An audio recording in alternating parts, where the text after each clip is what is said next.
আপোনাসৱ সমস্ত জনাই জানে যে ভগৱন্ত ঈশ্বৰ কৃষ্ণদেৱে এই ধৰাধামত অৱতৰণ হৈছে সত্যযুগ পাৰ হৈ ত্ৰেতা যুগ পাৰ হৈ দ্বাপৰ যুগত দৈৱকী নন্দন শ্ৰীকৃষ্ণ হিচাপে আৰু দ্বাপৰ যুগত শ্ৰীকৃষ্ণ হিচাপে অৱতৰণ হৈ পুনশ্চ প্ৰায় 125 বছৰ কাল থাকি এই সংসাৰৰ পৰা পুনশ্চ স্বধাম বৈকুণ্ঠলৈ যোৱাৰ প্ৰয়াস কৰিছে আৰু বিখ্যাত ভাৰত যুদ্ধ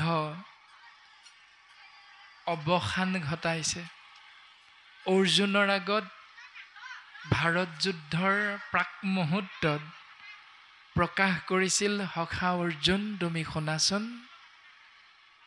यदा यदा हि धर्मस्य ग्लानिर्भवति भारत अभ्युत्थानमधर्मस्य तदात्मानं सृजाम्यहं परित्राणाय साधूनां विनाशाय च दुष्कृतां धर्म संस्थापनार्थाय सम्भवामि युगे युगे।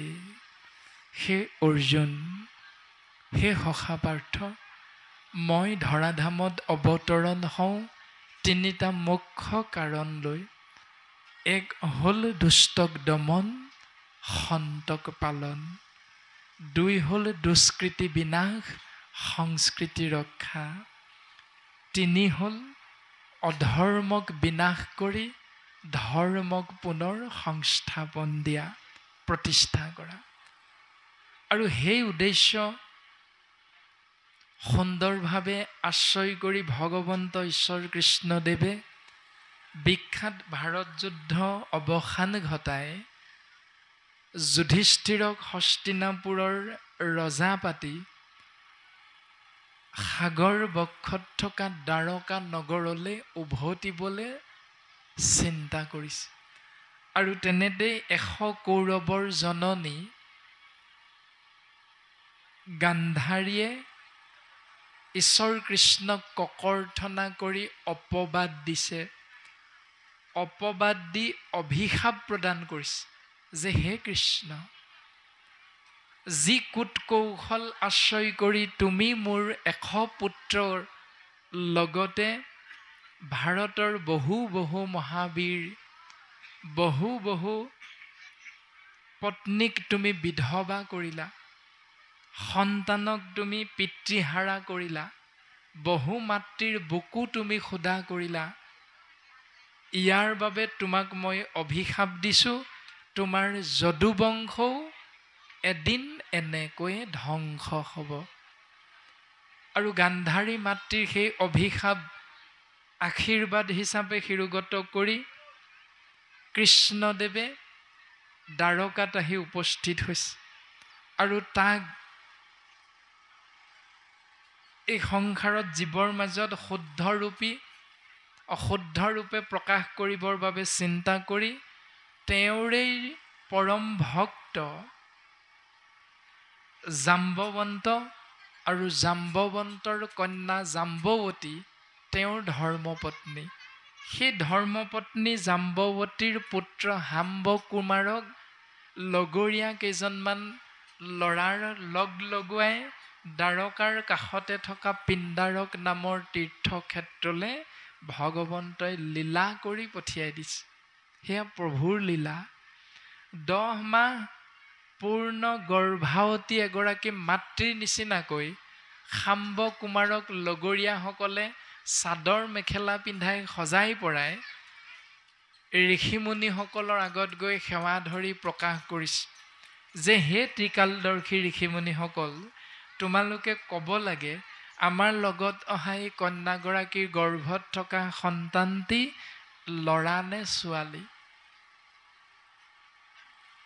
আৰু ধ্যান কৰি ঋষিমুনিসকলে জানিব পাৰিলে যে যাদৱ বংশৰ ল'ৰাসকলে আমাক উপহাস কৰিছে, এওঁ প্ৰকৃততে কন্যা নহয় ল'ৰাহে। পেটত এটা শিল ভৰাই লৈ গৰ্ভৱতী মাতৃৰ নিচিনাকৈ পেট উফন্দাই আমাক ইটিকিং কৰিছে, উপহাস কৰিছে যে আমি প্ৰকৃততে ত্ৰিকালদৰ্শী ঋষিমুনি হয় নে নহয়। তাতেই ক্ষুণ্ণ হৈ ঋষিমুনিসকলে পুনশ্চ অভিশাপ দিলে, যি ব্যৱস্থা আশ্ৰয় কৰি আমাক উপহাস কৰিছা ইয়াৰ মাজতেই তোমালোকৰ যদুবংশ ধ্বংস হ'ব।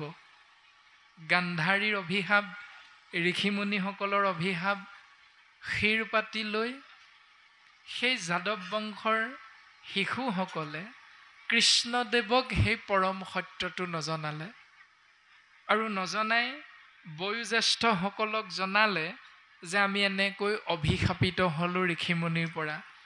আৰু বয়োজ্যেষ্ঠসকলেও কৃষ্ণত অৰ্পণ নকৰিলে কথাখিনি। কৃষ্ণত অৰ্পণ নকৰা অপৰাধৰ বাবে যদুবংশ ধ্বংস হ'ল। আমিও যদি তেনেকৈ গৃহস্থী ধৰ্ম পালন কৰি থকা প্ৰত্যেকটো কৰ্ম এক কৃষ্ণদেৱত অৰ্পণ নকৰি যদি অন্য দেৱতাৰ নামত অৰ্পণ কৰি কৰ্ম কৰোঁ, তেতিয়াহ'লে আমাৰো অচিৰেই বিনাশ হ'ব। এই পৰম সত্যটো আমাক ভাগৱতে দৰ্শন কৰাইছে। তাৰ পাছত যদুবংশ ধ্বংস হ'ল। আপোনাসৱে জানে, আমি কথাখিনি চমুকৈ প্ৰকাশ কৰা হৈছে। যদুবংশ ধ্বংসৰ পাছত ভগৱন্ত পুৰুষে অৰণ্যৰ মাজত গৈ ব্যাধৰ হৰত হৰবিদ্ধ হৈ অশ্বত্থ বৃক্ষৰ তলত শয়ন কৰি আছে। মহাভক্ত উদ্ধৱে ভগৱন্তক বিচাৰি বিচাৰি গৈ সেই অশ্বত্থ বৃক্ষৰ তলত দৰ্শন পালে। আৰু দৰ্শন পোৱাৰ পাছত মহাভক্ত উদ্ধৱে ভগৱন্তৰ চৰণত পৰি সেৱা নিবেদন কৰিছে। প্ৰভু, তোমাক মই প্ৰত্যেক মুহূৰ্ততেই চিন্তা কৰি আছিলোঁ। শয়নে ভোজনে স্নানে গৈপ্য স্থানে সদা সেৱা কৰোঁ আমি। তোমাক খাওঁতে, শুওঁতে, উঠোঁতে, বহোঁতে, বাক্যে বচনে সকলোতে তোমাকেই চিন্তা কৰোঁ প্ৰভু। তথাপিতো তুমি মোক এৰি থৈ কিয় যাব বিচাৰিছা প্ৰভু? তুমি মোক লগতে লৈ যোৱা। আৰু ভগৱন্ত পুৰুষে উদ্ধৱক কৈছে যে উদ্ধৱ, তোমাক যদি মই লৈ গুচি যাওঁ তেতিয়াহ'লে কি হ'ব জানানে? আৰু মই গুচি গ'লে কি হ'ব জানানে? ভগৱন্ত পুৰুষে সুন্দৰভাৱে উদ্ধৱ মহাভক্তক কৈছে, আৰু গুৰুজন বস্তুৱে আমি সমস্ত জনা কলিৰ মনুষ্যক কৃপা কৰি উপদেশ প্ৰদান কৰিছে। ৰাম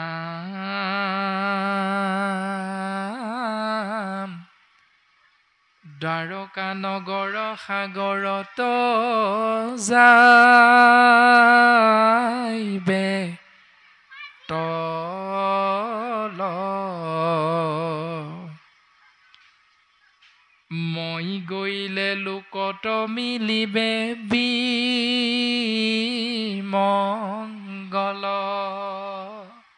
উদ্ধৱ, তুমি মোৰ পৰম বান্ধৱ।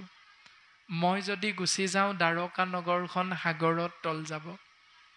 জীৱৰ মাজত অকল্যাণ হ'ব, কলিৰ প্ৰভাৱ যে পৰিব সেইকাৰণে। আৰু কলিৰ প্ৰভাৱত জীৱবিলাক অধৰ্মী হ'ব, অত্যাচাৰী হ'ব। কিন্তু উদ্ধৱ, মোৰ লগত যদি তোমাক লৈ গুচি যাওঁ কি হ'ব জানা?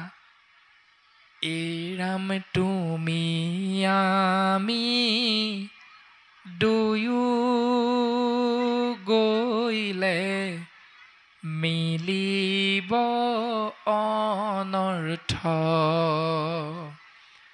লুপ্ত হৈব জ্ঞান ইটো ভকতিৰ পথ। উদ্ধৱ, ভক্তিৰ পথটো নাইকিয়া হৈ যাব নহয়। গতিকে মই গ'লে বিশেষ লোকচান নহয়, কিন্তু মোৰ লগত তোমাক লৈ গুচি গ'লে জীৱৰ পৰম গতি সাধিত হোৱা ভক্তি মাৰ্গটোৱে নাইকিয়া হৈ যাব। গতিকে উদ্ধৱ, তুমি ইয়াত থাকা, তোমাক মই আজ্ঞা কৰিছোঁ, মহুৰ বচন ইটো নচাৰিবা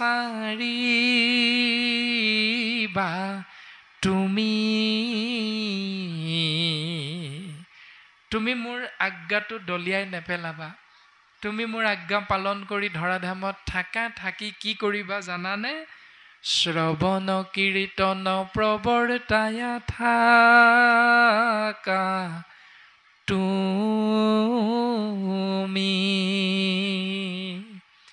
তুমি মোৰ নিৰ্গুণ নাম শ্ৰৱণ কীৰ্তন জীৱৰ মাজত প্ৰচাৰ কৰি থাকা। কিয় জানানে উদ্ধৱ? ভকতি নভৈলে ভূমি যাইবে ৰসাতল, মোৰ আজ্ঞা পালিয়া ৰহিও মহাবল।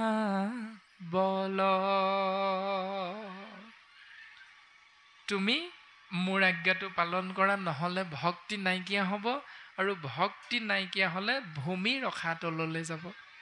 ভূমি মানে পৃথিৱী। এবাৰতো পৃথিৱী ৰসাতললৈ গৈছিলে, আপোনাসবে জানে। আদিদৈত্য হিৰণ্যকশিপুৰ আৰু হিৰণ্যাক্ষই পৃথিৱীক অত্যাচাৰ কৰি নিজৰ পত্নী কৰিবৰ বাবে হৰণ কৰি ৰসাতলত নি লুকুৱাই ৰাখিছিলে। আৰু বসুমতীৰ পৃথিৱীৰ স্তুতিত কাতৰ আহ্বানত সন্তুষ্ট হৈ ভগৱন্ত পুৰুষে বৰাহ ৰূপ ধাৰণ কৰি হিৰণ্যাক্ষক বধ কৰি পৃথিৱীক উদ্ধাৰ কৰিলে। কিয়নো তেতিয়া ভক্তি পৃথিৱীৰ ওপৰত জীৱই আশ্ৰয় কৰা নাছিল। গতিকে সেই উদ্ধৱ, মই গুচি যাম, তোমাকো যদি লৈ যাওঁ ভক্তি নাইকিয়া হ'ব, পুনশ্চ পৃথিৱী ৰসাতললৈ যাব। গতিকে পৃথিৱীক ৰসাতললৈ যোৱাৰ পৰা তুমিয়েই উদ্ধাৰ কৰিবৰ বাবে তুমি মোৰ নিৰ্গুণ নাম শ্ৰৱণ কীৰ্তন মহাভক্তি জীৱৰ মাজত প্ৰচাৰ কৰা। এই বুলি উদ্ধৱক মহাভক্ত উদ্ধৱক ঈশ্বৰ কৃষ্ণদেৱে উপদেশ প্ৰদান কৰিলে। আৰু উদ্ধৱে উপদেশ আশ্ৰয় কৰি পুনশ্চ ভগৱন্তৰ চৰণত সেৱা নিবেদন কৰিছে।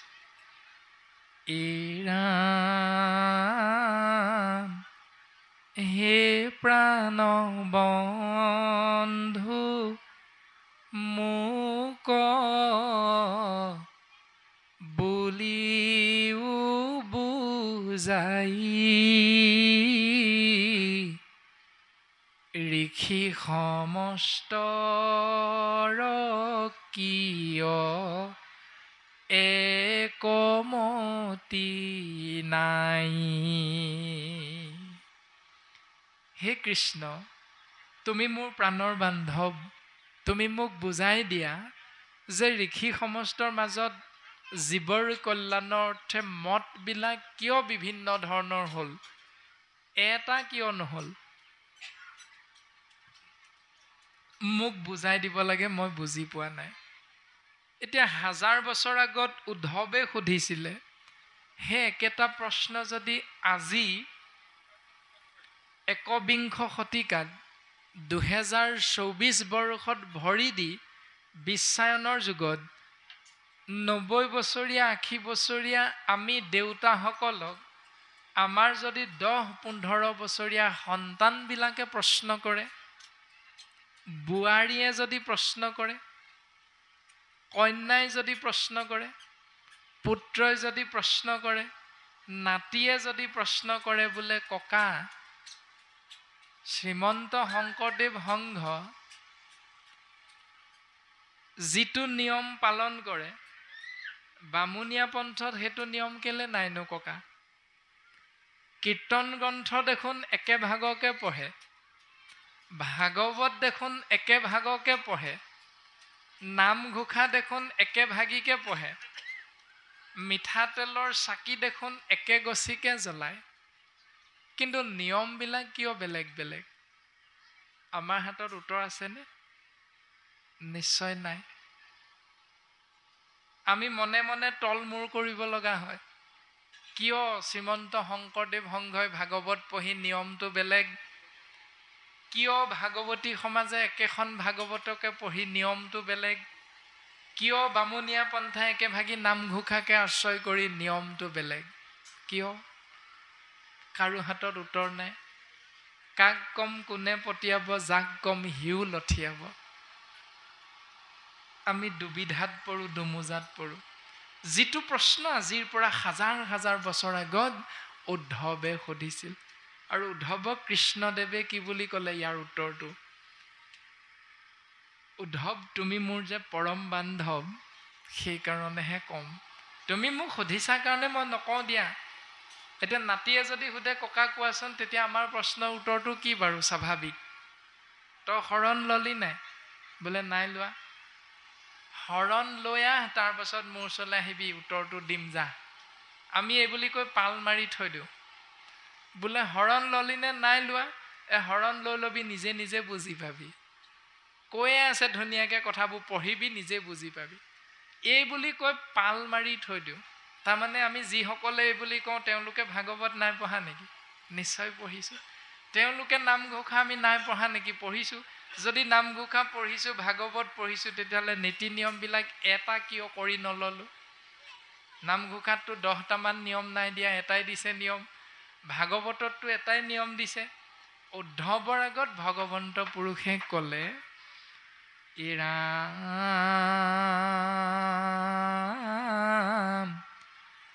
মাধৱে বুলন্ত সখী, শুনিও সিদ্ধান্ত, তুমি মোৰ মহামিত্ৰ, ভকত একান্ত। তোমাক মই কেলে কম জানা? তুমি মোৰ পৰম বান্ধৱ, তুমি মোৰ একান্ত ভকত। এই দুটা পৰম তত্ত্ব উদ্ধৱৰ লগত আছিলে, সেইকাৰণেহে কৃষ্ণ উদ্ধৱক ক'লে।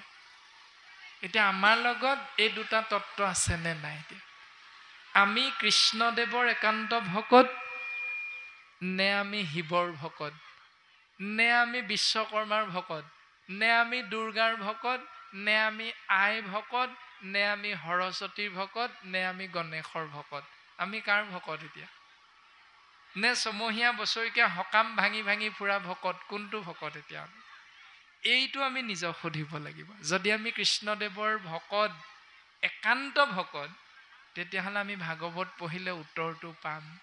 যদি একান্ত ভকত নহয়, তেতিয়াহ'লে আমি ইয়াৰ উত্তৰ উলিয়াব নোৱাৰোঁ। দ্বিতীয়তে, আমাৰ পৰম বান্ধৱ কোন? কোনোবা শইকীয়া, দত্ত, কলিতা উপাধিধাৰী কোনোবা এজন ভকত নে? প্ৰাণবন্ধু আমাৰ প্ৰকৃততে কৃষ্ণ। কোনটো এতিয়া? আমি কাৰ ভকত? সেইটোৰ ওপৰত নিৰ্ভৰ কৰিব আমাৰ নীতি আদৰ্শবিলাক বেলেগ ভাগ ভাগ হোৱাৰ মূল কাৰণটো। এতিয়া ভগৱন্ত পুৰুষে উদ্ধৱক সেইকাৰণেই ক'লে যে তুমি মোৰ পৰম বান্ধৱ। তুমি শিৱৰ বন্ধু নহয়, তুমি সৰস্বতীৰ বন্ধু নহয়, তুমি লক্ষ্মীৰ বন্ধু নহয়, তুমি মোৰ পৰম বান্ধৱ, সেইকাৰণে তোমাক কওঁ। তুমি মোৰ একান্ত ভকত, সেইকাৰণে তোমাক মই কওঁ। শুনা উদ্ধৱ, ৰাম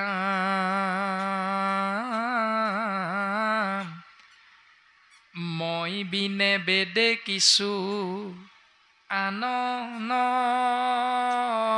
নবখানে, চাৰিও বেদৰ তত্ত্ব অৰ্থয়ে হি মানে। চাৰিখন যে বেদ, ঋগ্বেদ, যজুৰ্বেদ, অথৰ্ববেদ, সামবেদ, ৰামায়ণ, মহাভাৰত, 14ভাগী শাস্ত্ৰ, 18ভাগী পুৰাণ, এইবিলাকে শিৱৰ কথা নাই কোৱা, ইন্দ্ৰৰ কথা নাই কোৱা, যমৰ কথা নাই কোৱা, লক্ষ্মী, সৰস্বতী, দুৰ্গাৰ কথা নাই কোৱা। এই সমস্ত শাস্ত্ৰই কেৱল মোৰ কথাহে কৈ আছে উদ্ধৱ। কিন্তু মানুহখিনিয়ে, জীৱবিলাকে এই পৰম সত্যটো অনুধাৱন কৰিবৰ বাবে এক হৰণীয়া হ'ব পৰা নাই। সেইকাৰণে মোৰ মায়াত আবদ্ধ হৈ জীৱই বাকী অনিশ্চয়তাৰ মাজত জীৱন অতিবাহিত কৰিব লগা হৈছে। উদ্ধৱ চাৰি বেদ 14 শাস্ত্ৰ 18 পুৰাণ ব্ৰহ্মাদেৱে বিচাৰিয়া পাইলে হৰি নাম। ব্ৰহ্মাৰ মুখ কেইখন 4খন। কেইবাৰ পঢ়িলে 3বাৰ। পাত পাতকে 3বাৰ 4খন মুখেৰে পঢ়িলে। পঢ়ি 4 বেদ 14 শাস্ত্ৰ 18 পুৰাণ পঢ়ি এটাই তত্ত্ব পালে, সেইটো হ'ল জীৱৰ কল্যাণৰ অৰ্থে প্ৰভু ভগৱন্তৰ নিৰ্গুণ নামত শৰণ গ্ৰহণ কৰা। ঈশ্বৰ হ'ল এজন, এই পৰম সত্যটো কৈ দিলে। আপোনাৰ মোৰ মুখ কেইখন? এখন মুখে ভাগৱত পঢ়ি আপুনি মই কি বুজি পাম? ব্ৰহ্মাদেৱতকৈতো আপুনি মই শ্ৰেষ্ঠ নহয়, ব্ৰহ্মাতকৈতো আপুনি মই জ্যেষ্ঠ নহয়, ব্ৰহ্মাতকৈতো আপুনি মই জ্ঞানী নহয়। প্ৰজাপতি ব্ৰহ্মাই 4খন মুখেৰে বেদ পাত পাতকে 3বাৰ অধ্যয়ন কৰি জীৱৰ কল্যাণ হোৱাত 1 নম্বৰ মাৰ্কটো দেখুৱাই দিলে কেৱল কৃষ্ণ নাম। এক দেৱ এক হেৱ একত বিনে নাই কেৱ। এতিয়া পৰম সত্যটো আমি হৃদয়ংগম কৰিব লাগে, অনুধাৱন কৰিব লাগে। সেই পথেৰে আমাৰ জীৱনটো আগবঢ়াই নিবলৈ চেষ্টা কৰিব লাগে। এই পৰম সত্যটো উদ্ধৱৰ আগত ভগৱন্ত পুৰুষে প্ৰকাশ কৰি দিলে। উদ্ধৱ তুমি শুনা। উদ্ধৱক সম্বোধি মাতন্ত কৃষ্ণ পাছে কৰ্মবন্ধ এৰাইবে প্ৰবন্ধ যাৰ আছে। উদ্ধৱ, যি জীৱই কৰ্ম বন্ধনৰ পৰা মুক্ত হ'বলৈ বিচাৰে তেওঁলোকে কি কৰিব লাগিব জানা? জীৱ কৰ্মবন্ধনত জন্মসূত্ৰে পৰি আছে। পিতৃ হীৰৰ পৰা আহি ৰসৰূপে 10 মাহ 10 দিন মাতৃ গৰ্ভত অৱস্থান কৰি এটি মনুষ্য শৰীৰ ধাৰণ কৰি জীৱ যেতিয়া সংসাৰলৈ আহে, অহাৰ লগে লগে 5টা ধাৰত প্ৰত্যেক জীৱই পোত খাব লগা হয়। তাৰ উপাধি ব্ৰাহ্মণ, তাৰ উপাধি মহন্ত, জীৱৰ উপাধি গোস্বামী, জীৱৰ উপাধি শৰ্মা, জীৱৰ উপাধি দেৱী, জীৱৰ উপাধি বুঢ়াগোহাঁই, বৰগোহাঁই, শইকীয়া, দত্ত, কলিতা দৰকাৰ নাই। এই শৰীৰটোৰ উপাধি কি দৰকাৰ নাই। যি উপাধিৰে নহওক, ব্ৰাহ্মণ ক্ষত্ৰিয় বৈশ্য শূদ্ৰ যি গোত্ৰৰে নহওক, জীৱ 5টা ধাৰ লাগি থাকেই প্ৰত্যেক জীৱৰে। এতিয়া সেই 5টা ধাৰ কি কি? কৰ্মবন্ধন বুলি কোৱা হৈছে।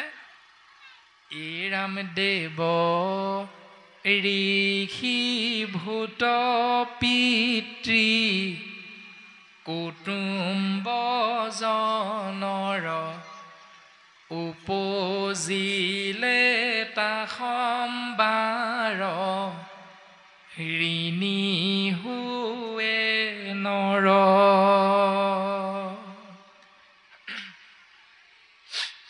জন্ম হোৱা মাত্ৰকে জীৱই 5টা ধাৰ লাগে।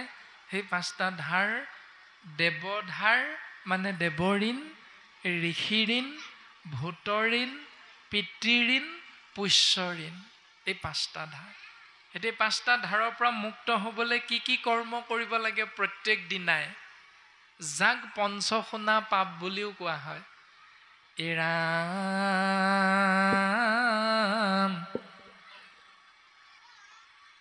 ভগৱন্ত পুৰুষে মহাভক্ত উদ্ধৱৰ আগত প্ৰকাশ কৰিছে যে সেই উদ্ধৱ কৰ্মবন্ধনৰ পৰা মুক্ত হ'বৰ বাবে জীৱই এই 5টা ধাৰৰ পৰা মুক্ত হ'বলৈ, এই কৰ্মবন্ধনটোৰ পৰা মুক্ত হ'বৰ বাবে কৰিব লগা 5টা কৰ্ম কি জানানে?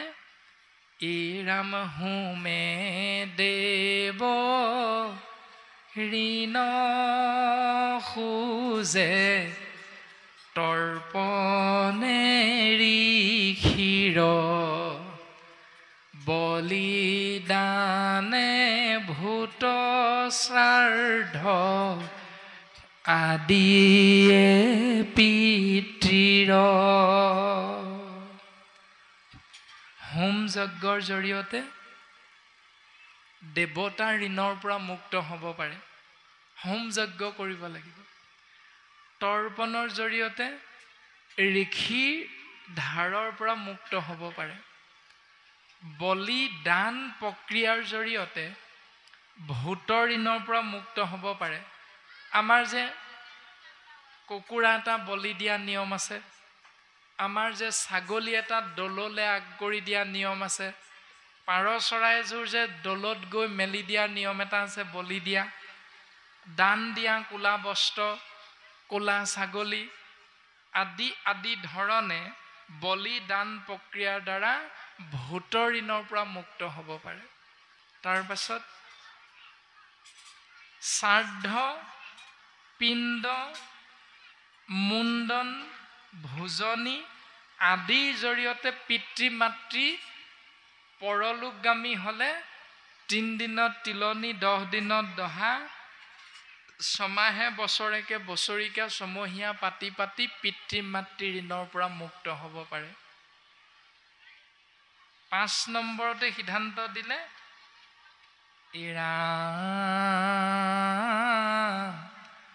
সমভাৱে সুহৃদজনৰ সুজেৰিণ এহি ভাৱে ঋণী সদা ভকতি বিহীন। তাৰ পাছত ইষ্ট মিত্ৰ কুটুম্বৰ লগত সত্য, শৌচ, ক্ষমা, দয়া, মৰম, স্নেহ, ভাতৃত্ববোধ আদি গুণবিলাকৰ জৰিয়তে, স্বভাৱৰ জৰিয়তে ইষ্ট মিত্ৰ কুটুম্ব সুহৃদ বান্ধৱসকলৰ ধাৰৰ পৰা জীৱ মুক্ত হ'ব পাৰে।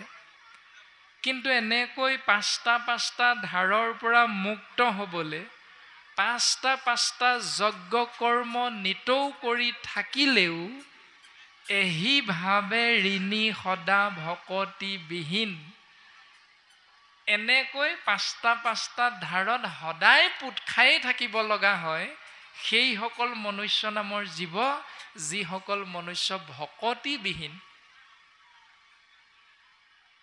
কিন্তু ভক্তিপৰায়ণজনৰ অৱস্থাটো কি এতিয়া?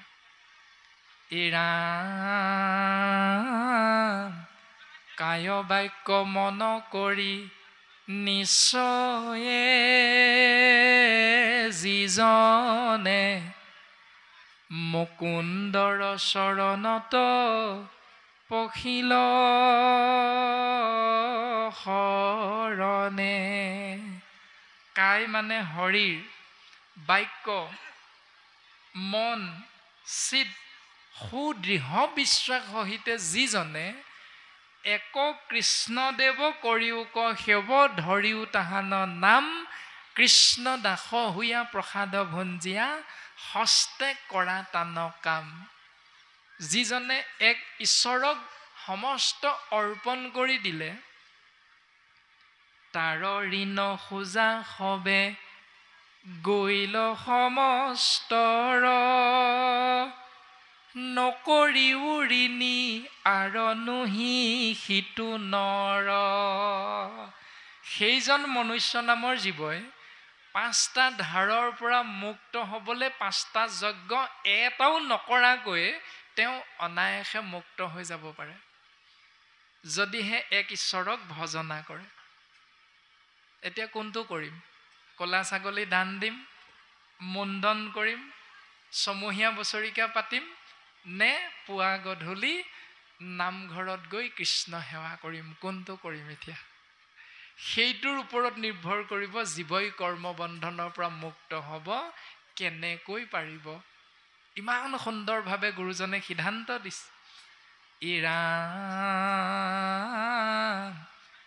জল পুষ্প ফল মূল খাদ্য দ্ৰব্য যত অন্ন আদি কৰি সবে অৰ্পিব কৃষ্ণত। জল, পুষ্প, ফল, মূল, খাদ্য দ্ৰব্য, অন্ন আদি কৰি সবে অৰ্পিব কৃষ্ণত। সকলোবিলাক কৃষ্ণত অৰ্পণ কৰিবলৈ কৈছে। লাভ কি হ'ব? তেতিয়াহে গৃহ ধৰ্মে হিংসা দুখে নপাৱয়, কৃষ্ণে একনিষ্ঠ হুয়া মুকুতি সাধয়। তেতিয়াই গৃহস্থী ধৰ্ম জীৱই মুক্তি লাভ কৰিব, হিংসা আৰু অপৰাধত নপৰে। ৰামে তপ জপ যজ্ঞ দান ব্ৰত সদাচাৰ, ধন জন গৃহ পুত্ৰ ভাৰ যায় আপোনাৰ, সমস্তকে শুদ্ধ ভাৱে অৰ্পিলে কৃষ্ণত, তাকে সেবুলয় মহা ধৰ্ম ভাগৱত। তাকহে মহাভাগৱত ধৰ্ম বুলি কৈছে। এতিয়া মহাভাগৱত ধৰ্ম আশ্ৰয় কৰিলেহে জীৱৰ কল্যাণ হ'ব বুলি কৈছে। আপোনাৰ সবে অপৰাধ নধৰিব। আমি সমস্ত জনাই গৃহস্থী ধৰ্ম পালন কৰোঁতে যিবিলাক নিয়ম পালন কৰি থাকোঁ, সেই নিয়মবিলাক কৃষ্ণত অৰ্পণ কৰোঁ নে নকৰোঁ? যদি কৰোঁ, কৃষ্ণত অৰ্পিয়া আমি কৰোঁ কৰ্ম যত, তাতো নানান বিঘিনি আছে জানিলোঁ মনত। কোনে ক'লে? মহামানী শৌনক ঋষিয়ে ক'লে। শৌনক ঋষি কেনেকুৱা ঋষি? 4 বেদ 14 শাস্ত্ৰ 18 পুৰাণত পাৰ্গত মহাপণ্ডিত মহাবেদজ্ঞ শৌনক ঋষিয়ে নিজ মুখে কৈছে, কৃষ্ণত অৰ্পণ কৰিয়ে কৰ্ম কৰিছোঁ, কিন্তু আমাৰ বিঘিনিবিলাক আহি গ'ল। কেনেকৈ আহে এতিয়া আমাৰ গৃহস্থী ধৰ্মত বিঘিনি? আমি যিখন দৰখাস্ত নিওঁ জীৱৰ মংগলৰ অৰ্থে, সেই দৰখাস্তখন দিবলৈ মহাভক্ত উদ্ধৱৰ আগত কৃষ্ণদেৱে কি বুলি ক'লে? ৰামে দেৱতো তীৰ্থতো কৰি ভকতে সেবৰ, ভকতক ভজিলে গোচয় কৰ্মজৰ। দেৱতাক সেৱা কৰাতকৈ তীৰ্থক্ষেত্ৰত স্নান কৰি পুণ্য অৰ্জন কৰাতকৈ ভকতৰ সেৱাটো শ্ৰেষ্ঠতম সেৱা বুলি কৈছে। কাৰণ অকণমান আগত আমি আলোচনা কৰা হৈছিল, ভগৱন্ত ক'ত থাকে? গছৰ তলত নহয়। ভগৱন্ত ক'ত থাকে? মূৰ্তিৰ মাজত নহয়। ভগৱন্ত ক'ত থাকে? য'ত একান্ত ভকতে তেওঁৰ নাম লৈ থাকে, তাত ভগৱন্ত থাকে। এতিয়া আমি সন্তানটোৰ জ্বৰ হৈছে, আমি সন্তানটোৰ মেট্ৰিক পৰীক্ষা ভালকৈ পাছ কৰক বুলি সন্তানটোৱে ইণ্টাৰভিউটোত ভালকৈ পাছ কৰি চাকৰিটো পাওক বুলি মংগল কামনা কৰি ক'লৈ যাওঁ? এতিয়া গছৰ তললৈ, নামঘৰলৈ, অন্য দেৱতাৰ মূৰ্তিৰ স্থানলৈ, নে ভকতৰ সংগলৈ? ক'লৈ যাওঁ? কাৰণ আমি গৃহস্থী ধৰ্ম পালন কৰিছোঁ। য'তে ত'তেতো ভগৱন্ত থাকে বুলি নাই কোৱা, কিন্তু শাস্ত্ৰত কৈছে সমস্ত ভূততে ব্যাপী আছোঁ মই হৰি, সবাকো মানিবা বিষ্ণু বুদ্ধি কৰি। হয়, সকলোতে ভগৱন্ত আছে, সকলোকে বিষ্ণু জ্ঞান কৰিবলৈ কৈছে। যদি আপোনাৰ মোৰ অতি পিয়াহ লাগিছে, খালৰ পৰা গেলা পানী এটোপা গিলাচ এটাত বা জাৰ এটাত ঘটি এটাত আপোনাক মোক দি দিলে, গেলা পানীটোপা খাই পিয়াহটো নিবাৰণ কৰিম নে নকৰিম? আমি যিমান পিয়াহ লাগি থাকিলেও অপৰিষ্কাৰ লেতেৰা গেলা পানীটোপা কেতিয়াও আমি নাখাওঁ। খামনে? কেতিয়াও নাখাওঁ। কি খাম? ভাল ফিল্টাৰ পানী এটোপাহে খাম। ঠিক তেনেকৈ ভগৱন্ত সকলোতে আছে বুলি কৈছে যদিও এই পিয়াহটো নিবাৰণ কৰিবলৈ যি ধৰণে ফিল্টাৰ পানীটোৰ পৰা গ্ৰহণ কৰিম, ঠিক তেনেকৈ ভগৱন্ত সকলোতে আছে যদিও বিচাৰি যাম কিন্তু নামঘৰলৈহে। কাৰণ নামঘৰ হ'ল পবিত্ৰ ঠাই। ভকত যি থানে থাকে সেহি পুণ্যভূমি। ভকত য'ত থাকে সেয়াই পুণ্যভূমি। আমি সেই পুণ্যভূমিলৈহে যাম মংগল বিচাৰি। কিন্তু মংগল বিচাৰি গৈ চাকি গছ জ্বলাই দিলে মংগল হৈ যাব নেকি? যদি একে গছ চাকি দুদিনৰ পাছতে গছ এজোপাৰ তলত জ্বলাই দিওঁ, এই একে গছ চাকি একেগৰাকী আয়ে একেজন মানুহেই যদি অপদেৱতা ভজনা কৰি ছমহীয়া বা বছৰিকীয়াৰ দিনা আপুনি মই সেই অজমাদি পূজা ভাগ কৰিবলৈ একে গছি চাকি বন্তিকে জ্বলাই দিওঁ, তেতিয়া আমাৰ কল্যাণ হ'ব বুলি কৈছে নেকি? কেতিয়াও নাই কোৱা। গতিকে চিন্তা আমাৰ প্ৰত্যেকৰে নিজৰ নিজৰ। গৃহস্থী ধৰ্ম পালন কৰোঁতে শাস্ত্ৰই যিটো নিয়ম দিছে সেই নিয়মটো আমি পালন কৰিব লাগিবই। বৃথা কথা কৈ কিষ কমৰস শাস্ত্ৰৰ তত্ত্ব নধৰি, ভোজনী সৰাধে একোকে নৰাধৈ, কৃষকনো বুলি হৰি।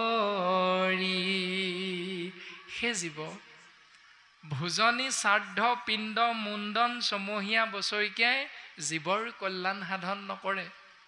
জীৱৰ কল্যাণ সাধন কৰিব কেৱল কৃষ্ণ নাম, ৰাম নাম, হৰি নাম, বিষ্ণু নামে। কোন ভাগৱতে ভোজনী সৰাধে, কোনখন ভাগৱতে ভোজনী সৰাধে পাতি জীৱৰ কল্যাণ হ'ব বুলি কৈছে? কোন ভাগৱতে ভোজনী সৰাধে নেও যজমান যজি। যজমান মানে যি পৰম পুণ্যাত্মা এই সংসাৰ এৰি গুচি গ'ল, আমাৰ পিতৃ আৰু মাতৃ আছিল, তেওঁলোকৰ অৰ্থে বছৰে বছৰে বছৰিকীয়া কৰি থকা ব্যৱস্থাটোক অজমাদি পূজা বুলি কৈছে। যজমান নেও যজমান যজি, আকৌ পঢ়িবাক শুনিবে নোৱাৰে, কাণ কৰে গজ গজি। এইকেইটা কথা ভাগৱতত কৈ আছে। শুনিবলৈও নিবিচাৰে, পঢ়িবলৈও নিবিচাৰে, কেৱল কৰি থকা কৰ্মটোকে পৰম্পৰাভাৱে কৰি থাকে। জীৱৰ কল্যাণ হ'ব বুলি কৈছে নেকি? চিন্তা আমি প্ৰত্যেকে শাস্ত্ৰসন্মতেই কৰিব লাগিব যে যিখন দৰখাস্ত দুটা দুখিলা পাণ, এটা তামোল, 10-11 টকা অৰিহণা, মাটিৰ চাকি এগছ, শলিতা এডাল, মিঠাতেলৰ সৰু পেকেট এটা, ধূপৰ সৰু পেকেট এটা, পলিথিন এটাত ভৰাই যেতিয়া আমি মংগল বিচাৰি যাম, কলৈ যাম? শাস্ত্ৰই ক'লে কৃষ্ণক পাইবাক লাগি ভকতে সে পন্থা, ইহাকে কহৈ গীতা ভাগৱত গ্ৰন্থা। উত্তম শাস্ত্ৰ গীতা ভাগৱতে এইটোহে দিশ নিৰ্ণয় কৰি দিছে যে কৃষ্ণৰ কৃপা যদি বিচাৰা সেই জীৱ ভকতৰ সংগত দৰখাস্তখন দি দিয়া গৈ যোৱা। এতিয়া আমি ভকতৰ সংগত দৰখাস্তখন নিদি তাৰ বিপৰীত প্ৰক্ৰিয়াটোৰ মাধ্যমেৰে জীৱন অতিবাহিত কৰোঁ। মংগল নিশ্চয় আমাৰ নহ'ব। সন্তানটোৰ জ্বৰ হৈছে, পোনে পোনে ভকতৰ কথাটো মনলৈ আহে নে ডাক্তৰৰ চিন্তাটো মনলৈ আহে বাৰু? সন্তানৰ জ্বৰ ভাল হ'বলৈ ভকতৰ আশীৰ্বাদ বিচাৰোঁ নে ডাক্তৰৰ বেজী বা টেবলেটৰ কথাটো চিন্তা কৰোঁ? কোনটো? স্বাভাৱিকতে মেডিকেললৈ নিয়াটোকে প্ৰথম চিন্তা কৰোঁ। মেডিকেললৈ গ'লোঁ, ডাক্তৰে সুধিলে বোলে সন্তানটোৰ কি হৈছে? পিতৃ বা মাতৃয়ে উত্তৰটো কি বুলি দিওঁ? জ্বৰ হৈছে। বোলে কেইদিন হ'ল? 3 দিন হ'ল জ্বৰ হৈ আছে। ঠিক আছে, চিন্তা কৰিব নালাগে, অকণমান সময় চাই মেলি প্ৰেছক্ৰিপশ্যন এখনত ঔষধহে লিখি দিয়ে। ৰাতিপুৱা বাহিৰ পেটতে এটা, তাৰ পাছত খাই উঠি এটা, আকৌ ৰাতি এটা, দিনে দুবাৰকৈ 2টা, আকৌ জুলীয়া যদি দিয়ে 2 চামুচ বা 1 চামুচ নিয়মটো কৈ দিব। সেইমতে আমি আনি খুৱাওঁ।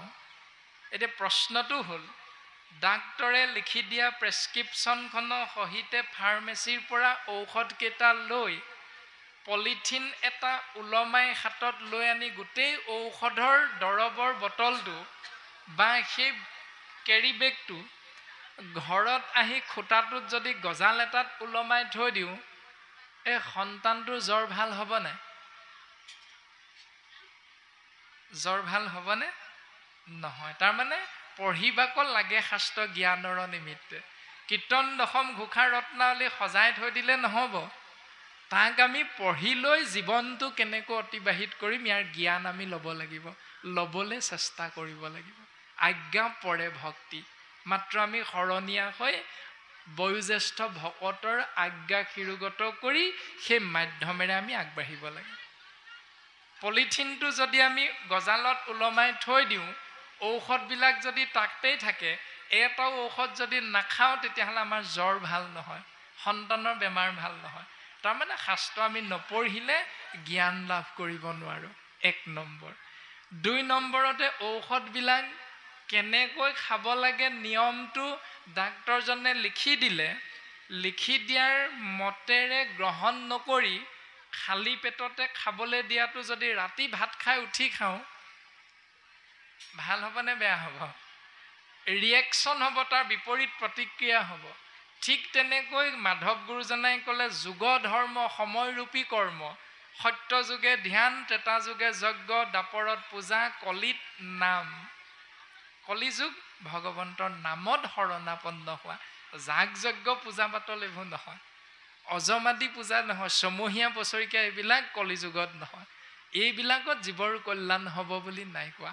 এক দেৱ এক সেৱ একত বিনে নাই কেৱ।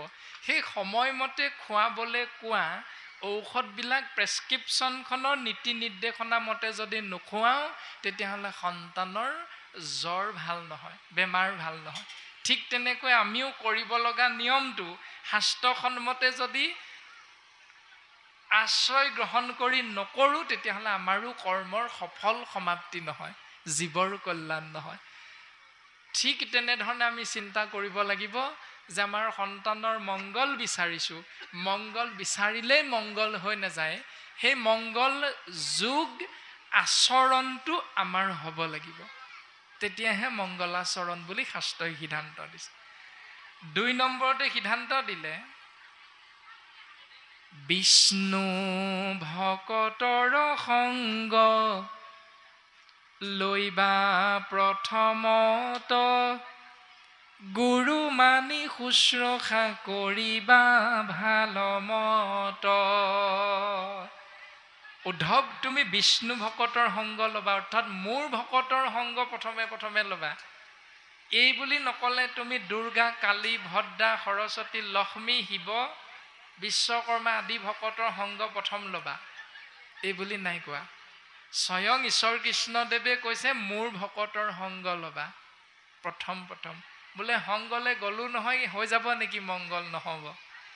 3 নম্বৰতে ক'লে গুৰু মানি শুশ্ৰূষা কৰিবা ভালমত। সেই মোৰ ভকতসকলৰ সংগত গৈ তেওঁলোকক সেৱা শুশ্ৰূষা কৰিবা, গুৰুৰ মান্যতা প্ৰদান কৰিবা।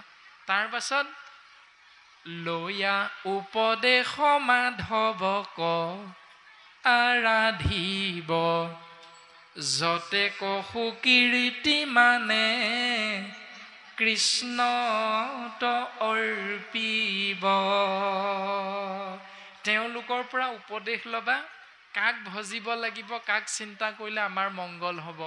সেই বিষ্ণু ভকতে বুজাই দিব যে এক কৃষ্ণদেৱ কৰিওক সেৱ, এজনেই ঈশ্বৰ সেইজনকে সেৱা কৰা। শৰণৰ কথা কেইটামান দিব, ভজনৰ কথা কেইটামান বুজাই দিব ধুনীয়াকৈ। সেই মতেৰে আমি জীৱনটো আগবঢ়াই নিলে আমাৰ কল্যাণ সাধন হ'ব। 4 নম্বৰতে ক'লে যতে কহু কীৰ্তি মানে কৃষ্ণত অৰ্পিব। যিমানবিলাক সৎ ভাল গুণ আমাৰ আছে সমাজত, বোলে মেট্ৰিকত অসমৰ 20টি স্থানৰ ভিতৰত এই লংবৈ সৰু বাঘমৰা অঞ্চলটিৰ এটি সন্তানে 5 নম্বৰ স্থানটো পাবলৈ সক্ষম হ'ল। পিতৃ মাতৃৰ কিমান আনন্দ। এতিয়া এই সুকীৰ্তি কৃষ্ণত অৰ্পণ কৰিবলৈ ক'লে এতিয়া আমি কৰিছোঁনে নাই কৰা এইটো চিন্তা কৰিব লাগিব। কেনেকৈ কৰিম? কাৰণ গৃহস্থী ধৰ্ম পালন কৰিছোঁ আমি। কথাখিনি পাৰ্থিৱ জগতখনৰ সাম্প্ৰতিক সময়ৰ ছবিখনৰ মাজেৰে চিন্তা কৰিলে ভাগৱতৰ কথাখিনি সহজে বুজাত সুবিধা হয়। প্ৰথম কথা, আমি যেতিয়া সন্তানটোৱে মেট্ৰিক পৰীক্ষা দিব বুলি বুজি পালোঁ, তৎক্ষণাৎ আমি মেট্ৰিক পৰীক্ষা দিবলৈ 2 দিন বা 3 দিন বাকী থাকোঁতে আমি ক'লৈ গ'লোঁ? মংগল বিচাৰি।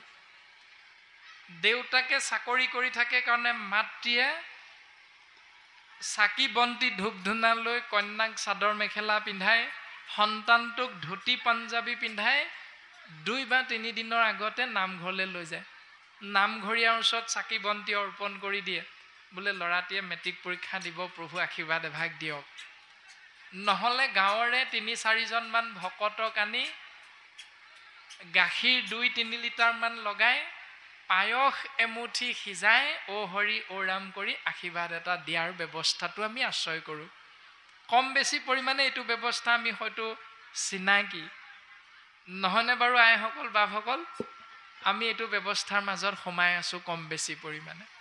এতিয়া কথা হ'ল, ভগৱন্তই দেখিলে মোৰ ভক্তই মোৰ ওচৰলৈ আহিছে তেওঁৰ সন্তানৰ আশীষ দিবৰ বাবে, কল্যাণ বিচাৰি ভগৱন্তই তথাস্তু বুলি কৈ দিলে। তথাস্তু বুলি কোৱাৰ কাৰণে চাকৰিটো সন্তানেই পালে, মেট্ৰিক পৰীক্ষা হায়াৰ ছেকেণ্ডেৰী পৰীক্ষাটো সন্তানটোৱে সুখ্যাতিৰে উত্তীৰ্ণ হ'ল। এতিয়া ধন্যবাদটো কাক দিলোঁ বাৰু?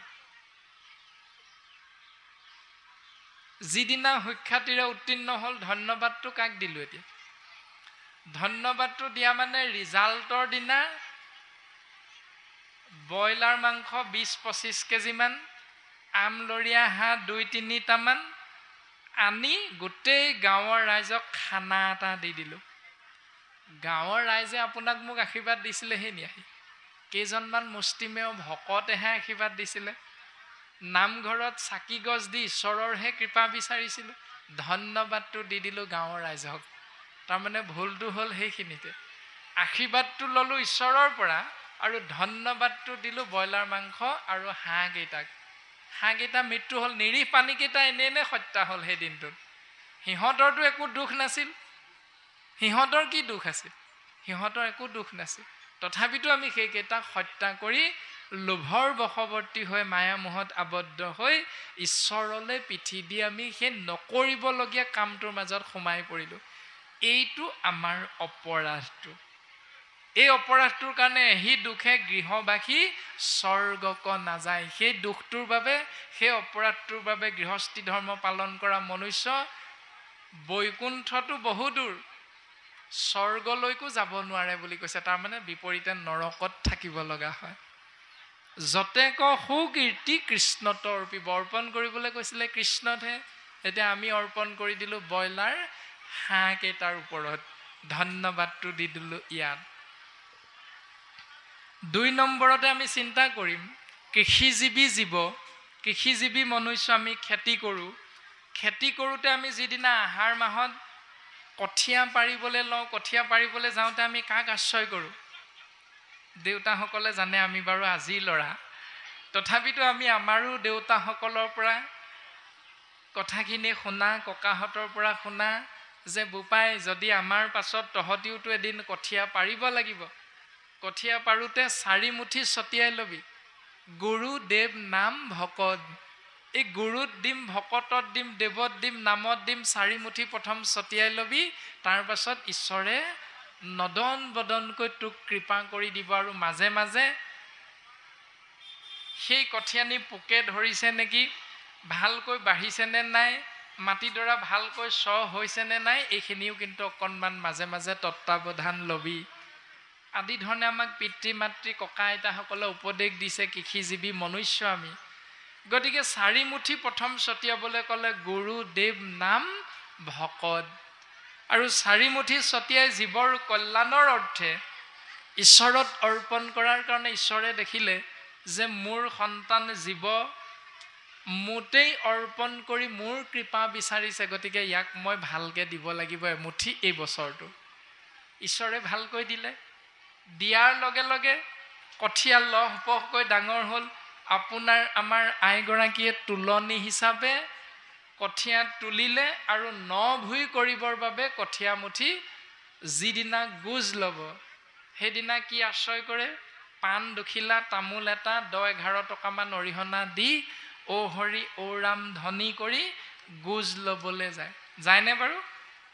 যায়।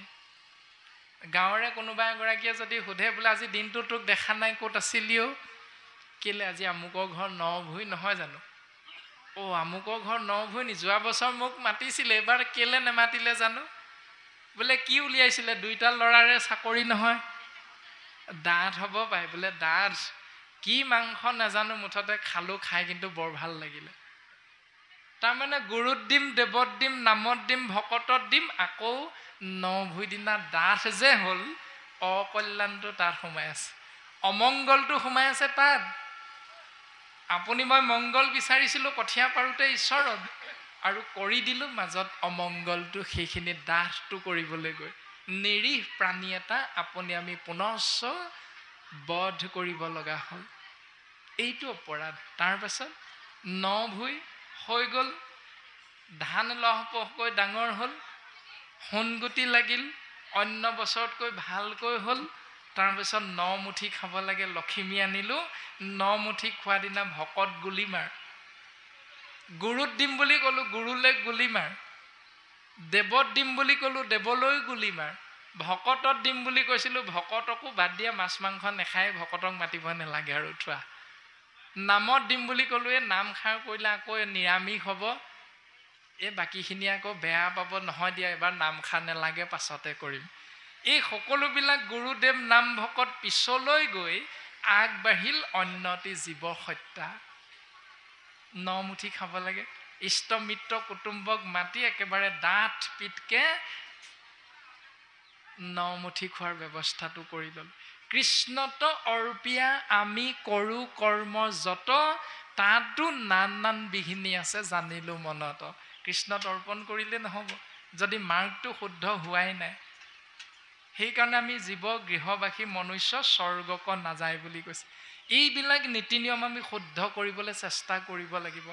কামনা বাসনা ত্যাগ কৰি যি ধৰণে তৰা মাছ আপোনালোকে দেখিছে, তৰা মাছ ক'ত থাকে? বোকাৰ মাজত থাকে।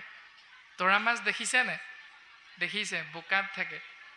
কিন্তু তৰা মাছটোৰ নিচিনাকৈ চফা মাছ দ্বিতীয়টা নাই। কিন্তু ইমানেই চফা, ইমানেই নিকা, কিন্তু তাৰ বাসস্থান বোকা। বোকা অকণমানো তৰা মাছক লেতেৰা কৰিব নোৱাৰে। ঠিক আমিও মনুষ্য নামৰ শ্ৰেষ্ঠতম জীৱ, জ্ঞান আৰু বিবেকযুক্ত, থাকিম মায়াময় সংসাৰতে, কিন্তু মায়াই আপোনাক মোক বশ কৰিব নোৱাৰিব লাগিব। সিদ্ধান্ত দিছে গুৰুজনে, যতে ক অনৰ্থ আছে সংসাৰত, তাতে 3 বিধ সাৰ, কাম ক্ৰোধ লোভ আপোন নাশন, জানি কৰা পৰিহাৰ। এই সংসাৰখনত জীৱৰ অনৰ্থ হোৱাৰ মূল কাৰণ 3টা। 1 হ'ল কামনা বাসনা, 2 হ'ল অহংকাৰ ক্ৰোধ বা খং, 3 হ'ল লোভ আৰু মোহ। এই 3টাই জীৱৰ নাশ হয়। এই 3টাতে, এই 3টা এৰিবৰ বাবে কি কৰিম এতিয়া? মাধৱ গুৰুজনাই ক'লে, কৃষ্ণ গুণ নাম অভেদ কবচ, সদায়ে যিটো পিন্ধয়,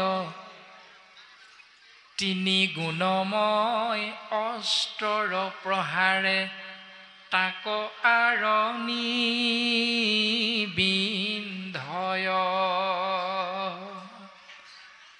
এই সংসাৰখনত থকা সত ৰজ তম 3 গুণৰ পৰা মুক্ত হ'ব বিচাৰিলে, 3টা আধিদৈৱিক, আধিভৌতিক, আধ্যাত্মিক, এই 3 তাপৰ পৰা পৰিত্ৰাণ পাব বিচাৰিলে অভেদ কবচটো পিন্ধিবলৈ কৈছে।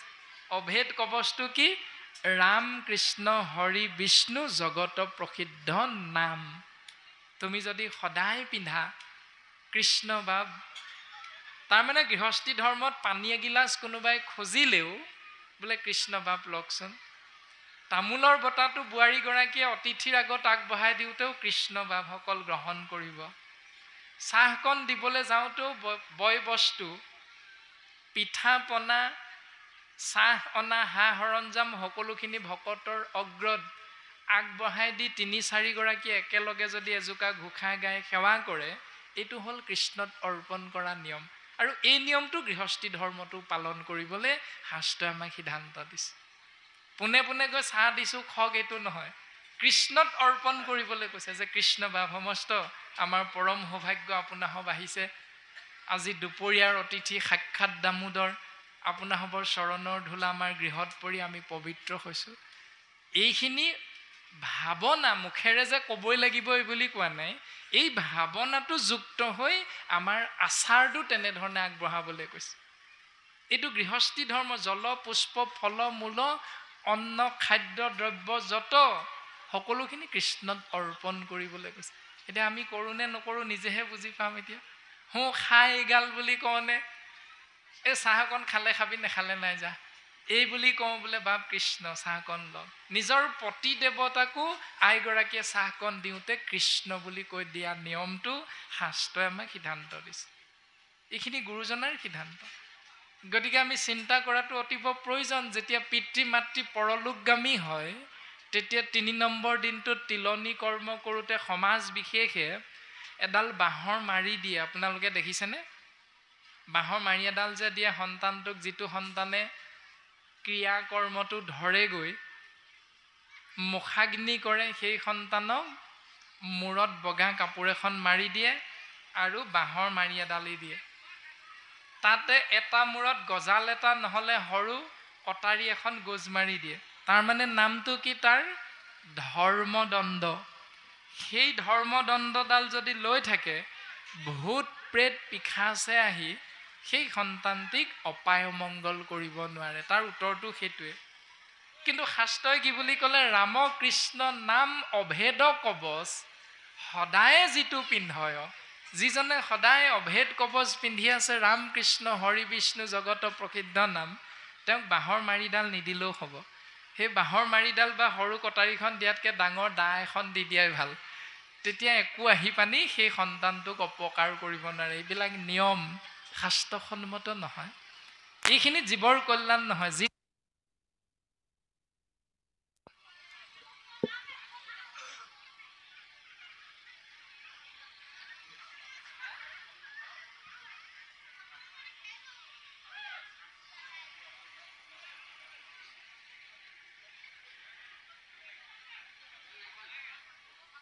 কৃষ্ণ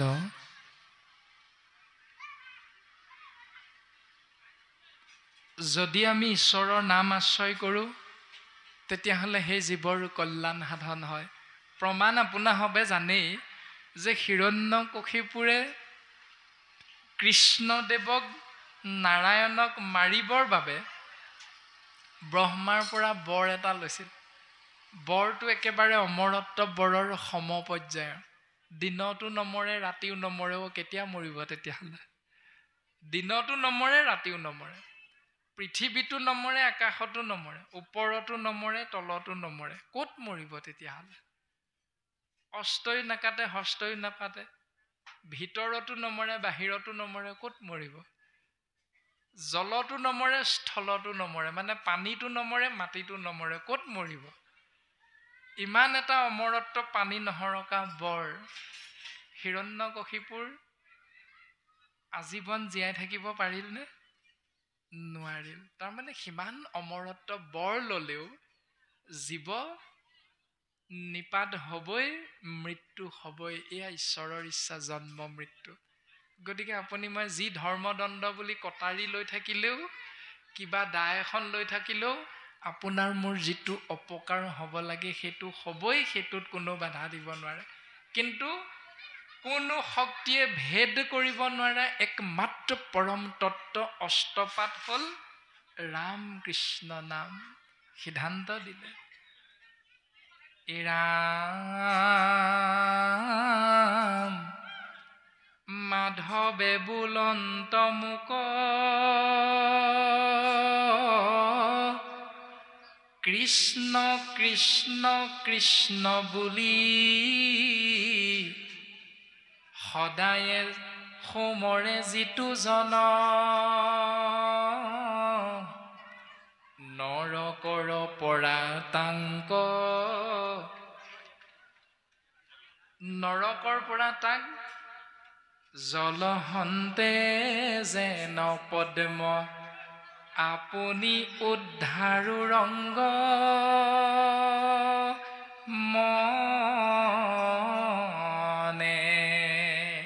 যেনেকৈ বোকাৰ পৰা পদুম ফুল পা পানীৰ ওপৰলৈ তুলি ধৰো ঠিক তেনেকৈ নৰকৰ পৰা সেই জীৱক মই নিজেই গৈ উদ্ধাৰ কৰোঁ যি জীৱই মোৰ কৃষ্ণ কৃষ্ণ নাম আশ্ৰয় কৰি আছিল সেয়া অভেদ কবচ বুলি শাস্ত্ৰই সিদ্ধান্ত দিছে সেইকাৰণে আমাৰ ভকতে সন্তানক আমাৰ পিতৃ মাতৃয়ে সন্তানক যদি আমি উপদেশ দিওঁ তেতিয়াহ'লে কেৱল ৰাম কৃষ্ণ হৰি বিষ্ণু নাম উপদেশ দিবলৈ চেষ্টা কৰাটো ভাল কিয়নো ভাগৱতে কৈছে কালে কৰ্ম মিলাই বেক বিষয়ৰ সুখ উপদেশী লোক শৌক কৃষ্ণক সন্মুখ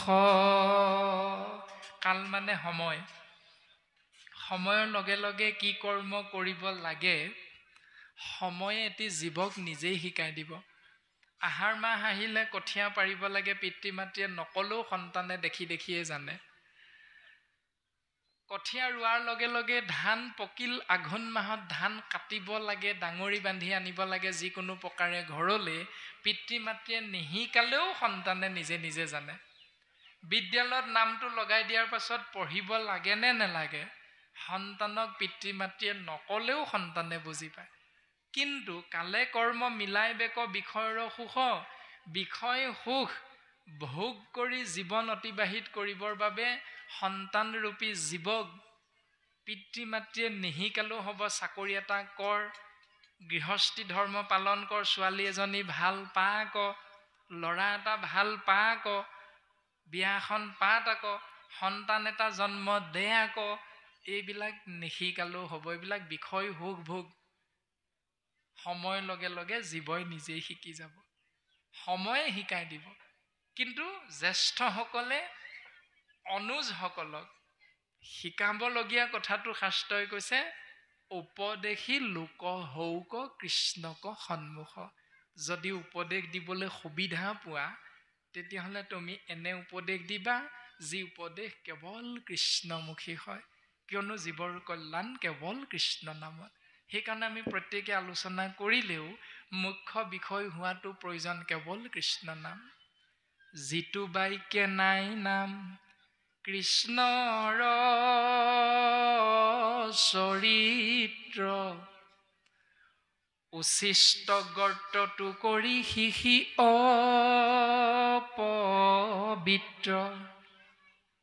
আমি ৰাতিপুৱা বিচনাৰ পৰা শুই উঠি চকুকেইটা মেলিয়ে পুনৰ ৰাতি বিচনাত পৰা সময়খিনিলৈকে কিমান মানুহ লগ পাওঁ কিন্তু লগ পাওঁতে আমি যিখিনি কথা পাতো মুখখনেৰে সেই কথাখিনিত কৃষ্ণ নাম আছে নে নাই দিয়া যিটো বাক্যে নাই নাম কৃষ্ণৰ চৰিত্ৰ যিবিলাক বাক্যত কৃষ্ণ নাম নাই উচিষ্ট গৰ্তটো কৰি সি অপবিত্ৰ সেইবিলাক বাক্য অপবিত্ৰ মানে লেতেৰা কিমান লেতেৰা উচিষ্ট গৰ্ত উচিষ্ট মানে এৰেহা গৰ্ত মানে গাদ এটা খাই বৈ এৰি থৈ অহা চোৱা পাতবিলাক ক'ত পেলাই দিওঁ যিডোখৰত পেলাই দিওঁ সেই জেগাডোখৰ নাম কি চোৱা পাতনি আমি উচ্চাৰণ কৰা বাক্য যিবিলাকত কৃষ্ণ নাম নাই সেই বাক্যবিলাক চোৱা পাতনিতকৈও লেতেৰা বুলি কৈছে এতিয়া আশ্ৰয় কৰা মানুহজন কিমান লেতেৰা হ'ব লাগিব সেইটো আমি নিজক সুধিব লাগে যিটো বাক্যে আশ্ৰয় গুণ নাম মাধৱৰ যি বাক্যত কৃষ্ণ নাম আছে সি বাক্যে হৰৈ পাপ জনসমূহৰ সেই বাক্যৰ দ্বাৰা জীৱৰ কল্যাণ হয় বুলি কৈছে, জীৱৰ পাপ শক্তি নাশ হয় বুলি কৈছে। এতিয়া আমি উচ্চাৰণ কৰা বাক্যত কৃষ্ণ নাম সোমাইছেনে নাই সোমোৱা এতিয়া আমি নিজেহে বুজি পাম। বোলে বা হেৰা তোমাক মোবাইলতো দেখি থাকোঁ বা দুই এদিন ক'ৰবাত দেখিছোঁ, তোমাৰ ঘৰ ক'তহে? বোলে শিৱসাগৰ খনামুখত। পৰিয়াল মা দেউতা আছেনে? বোলে আছে। তাৰ পাছত বিয়া বাৰু বোলে কৰালো। তাৰ পাছত সন্তান বোলে নাই হোৱা। চেষ্টা কৰা আকৌ। আদি ধৰণে আমি কথাবিলাক স্বাভাৱিকতে আলোচনা কৰোঁ। কিন্তু কোনোদিন হয়তো আমি এইটো ব্যৱস্থা আশ্ৰয় নকৰোঁ, যি ধৰণে দোকানৰ পৰা প্ৰয়োজনীয় চাদৰ মেখেলা এযোৰ, জোতা এযোৰ, চাৰ্ট পেণ্ট এযোৰ আনিবলৈ যাওঁতে দোকানীজনৰ লগত দৰ দাম কৰোঁ কোনটো বস্তুৰ? যিটো প্ৰয়োজনীয়। শেষত আমি সোধো নেকি যে আপুনি যে এই আমাৰ প্ৰয়োজনীয় বস্তুটো সুন্দৰকৈ কেৰিবেগ এটাত ভৰাই পেকিং কৰি দিলে, এই পেকিংটো কৰাৰ বাবদ আপোনাক কি দিব লাগিব? দামটো নুসুধিলো নহয়, পেকিংটোৰ দাম নুসুধিলো নহয়, কিমান দিব লাগিব? কলগেট এটা কিনিলে সেইটো কোম্পানীয়ে পেক কৰি দিয়ে। জোতা এযোৰ কিনিবলৈ গ'লে সেই জোতাযোৰ এটা ডাঠ কাগজৰ সৰু পাত্ৰত ভৰাই দিয়ে। এইটো কোম্পানী আৰু দোকানীৰ সেইটো নিয়মেই। আমাক প্ৰয়োজন জোতাযোৰ, কিন্তু দাৰ দম মাৰি থাকোঁ যদি আমি বাকচটোৰ, তেতিয়াহ'লে আমাৰ শাস্ত্ৰসন্মত কৰ্মখিনিও তেনেকুৱা হ'ব। এজন ভকতৰ সমাজলৈ যেতিয়া আমি যাম, তাত গৈ যেতিয়া কৃষ্ণ নাম প্ৰকাশ হ'ব, শাস্ত্ৰই কৈছে হৰি কীৰ্তনৰ সময় বেলাত থাকে আন কথা পাতি, অন্তকালে নিয়া যমদূতে তাংক কৰে উগ্ৰ শাস্তি। যুৱ বন্ধুসকলে অনুষ্ঠান ভাগ পাতিছে এই লংবৈ সৰু বাঘমৰা অঞ্চলটোৰ জীৱৰ কল্যাণৰ অৰ্থে। আপোনা হ'ব আহি উপস্থিত হৈ চাকি বন্তি গুৱা পাণ ধূপ ধূনা জ্বলালে, নিজৰ লগতে গৃহৰ মধ্যে থকা কেউটি প্ৰাণীৰ মংগল হওক বুলি। ধূপ ধূনা চাকি বন্তি অনুষ্ঠান ভাগ পাতি দিলে মংগল হৈ যাব নেকি? যদি কৃষ্ণ নাম আৰম্ভ হোৱাৰ মুহূৰ্তৰ পৰা কেৱল খোৱা বোৱা ঘৰুৱা কথাবিলাক পাতি থাকোঁ, হৰি কীৰ্তনৰ সময়ত বেলাত আমাক দায়িত্ব দিলে কৃষ্ণ নাম আশ্ৰয় কৰা, আমিও মাইক্ৰফোনটোত কৃষ্ণ নাম আশ্ৰয় কৰিবলৈ আজ্ঞাবাহী ভিত্ত হিচাপে আসনত বহা হ'ল, আৰু আপোনালোকে খোৱা বোৱাকে ধৰি ল'ৰা কেইটি ছোৱালী কেইজনী, বোলে ভালে আছেনে, কিমান পালেগে, ল'ৰালে বোৱাৰী আনিলানি, এই কথাবিলাকৰ মাজত যদি মজগুল হৈ থাকোঁ, এই চাকি গছি জ্বলোৱাৰো কোনো অৰ্থ নাই। আহিছিলোঁ ঈশ্বৰৰ মংগল বিচাৰি, কিন্তু অন্তকালে নিয়া যমদূতে তাংক কৰে উগ্ৰ শাস্তি। বিষ্ণুদূতে নাহে নিবলৈ, আহিব যমদূত, নিব নৰকলে, দিব উগ্ৰতকৈও উগ্ৰতৰ শাস্তি। গতিকে আমি চিন্তা কৰাটো ভাল, নাম অনুষ্ঠানলৈ গ'লেই কল্যাণ নহয়, তাত আমি কেনেকৈ বহি আছোঁ, কেনেকৈ কৃষ্ণ নাম আশ্ৰয় কৰিলোঁ, আশ্ৰয় কৰি সেই নিয়মকেইটা গৃহস্থী ধৰ্মত কিমান পালন কৰিলোঁ, সেইটোৰ ওপৰতহে জীৱৰ মংগল হ'ব। এই সিদ্ধান্তটো শাস্ত্ৰই দিছে। আৰু মহাভক্ত উদ্ধৱৰ আগত ভগৱন্ত পুৰুষে কৰ্ম বন্ধনৰ পৰা মুক্ত হ'বৰ বাবে এনেকৈ উত্তৰ প্ৰদান কৰিছে যে, উদ্ধৱ তুমি শুনা, কেহু বোলে বেদে কবৈ যজ্ঞব্ৰত দান, কেহু বোলে ক্ষুদ্ৰ দেৱ পূজা তীৰ্থ স্নান, কেহু বোলৈ বেদে কবৈ জ্ঞানত এখে গতি, কেহু গুণৰ ইচ্ছায়ে বুজে যাৰ যেন মতি। কোনো ঋষিমুনিয়ে ক'লে বেদে হেনো কৈছে যজ্ঞ কৰিলে জীৱৰ গতি হ'ব, ব্ৰত সাধন কৰিলে জীৱৰ মংগল হ'ব, দান দক্ষিণা দিলে জীৱৰ মংগল হ'ব। কোনো ঋষিমুনিয়ে ক'লে ক্ষুদ্ৰ দেৱ দেৱতাক পূজা কৰিলে, তীৰ্থ স্নান ভ্ৰমণ কৰিলে জীৱৰ মংগল হ'ব। কোনো ঋষিমুনিয়ে ক'লে বেদে কৈছে জ্ঞান মাৰ্গত গতি, কৰ্ম মাৰ্গত গতি। কিন্তু প্ৰভু তোমাৰো সন্মত পথ কেৱল ভকতি, তুমি দেখোন কৈছা কেৱল ভক্তি মাৰ্গতহে জীৱৰ গতি হ'ব। উদ্ধৱ মহাভক্ত আৰু ভগৱন্ত ঈশ্বৰ কৃষ্ণৰ মাজত কথোপকথন। সিদ্ধান্ত দিলে উদ্ধৱ, ৰাম মুকুতি পৰম পদ তাতো এৰি দায়ী, মই বিনে ভকতৰ প্ৰিয় আন নাই। উদ্ধৱ, মোৰ ভকতৰ বাবে মোৰ প্ৰিয় আৰু দ্বিতীয়জন নাই। এই কাৰণেই নাই, মই বিনে ভকতে নিচিন্তে কিছু জ্ঞান, ময়ো ভকতত পৰে নজানো আন। মই ভকতক এই কাৰণেই ভাল পাওঁ, কাৰণ ভকতে মোৰ বাহিৰে বেলেগৰ কথা চিন্তা নকৰে, ভকতে কেৱল মোৰ কথা চিন্তা কৰে, আৰু সেইকাৰণে ময়ো ভকতৰ কথাই চিন্তা কৰোঁ। গতিকে ভকতেহে জানা মোৰ পৰম বান্ধৱ, ভকত জনৰ মই সুহৃদ উদ্ধৱ। সেইকাৰণে ভকত মোৰ অতীৱ প্ৰিয় উদ্ধৱ। এনেধৰণে সিদ্ধান্ত ভগৱন্ত পুৰুষে মহাভক্ত উদ্ধৱক ক'লে যে ভকত সমান সখী মোৰ কোন আছে, ময়ো মহাভকতৰ ফুৰু পাছে পাছে। ভগৱন্ত ভকতৰ পাছে পাছে থাকে। এই কাৰণেই, কাৰণ ভকতে ভগৱন্তৰ কথাই দিনে ৰাতিয়ে চিন্তা কৰে, আৰু সেইকাৰণে ভগৱন্তয়ো সেই ভকতজনৰ পাছে পাছে ঘূৰি ফুৰে। এতিয়া ভগৱন্তক বিচাৰি কলৈ যাম পিছে? ভগৱন্তক বিচাৰি ভকতৰ সংগলৈ যাম এই কাৰণেই, কাৰণ ভগৱন্তই নিজ মুখে কৈছে মই ভকতৰ পাছে পাছে ঘূৰি ফুৰো। সেইকাৰণে ভকতক সেৱা কৰিলে ভগৱন্তৰ কৃপা লাভ হয়।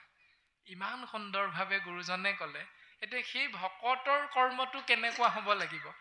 ভ ক দন্তীয় ত সমান ভকত। ভ মানে হ'ল ভ ভকে আহিব লাগে, ক মানে হ'ল কৰ কৰকে খাব লাগে, দন্তীয় ত মানে হ'ল তৎক্ষণাত যাব লাগে। এইটো হ'ল ভকতৰ স্বভাৱ।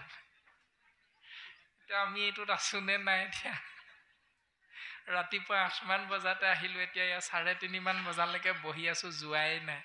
তাৰমানে আমাৰ লগত ভকতৰ হয়তো এইটো স্বভাৱ নাই। সিদ্ধান্ত দিছে শাস্ত্ৰই, ভ মানে ভগৱন্ত ভৱ বিমোচন, ভজন ভক্তিত পূৰ্ণ হোৱন্ত যিজন।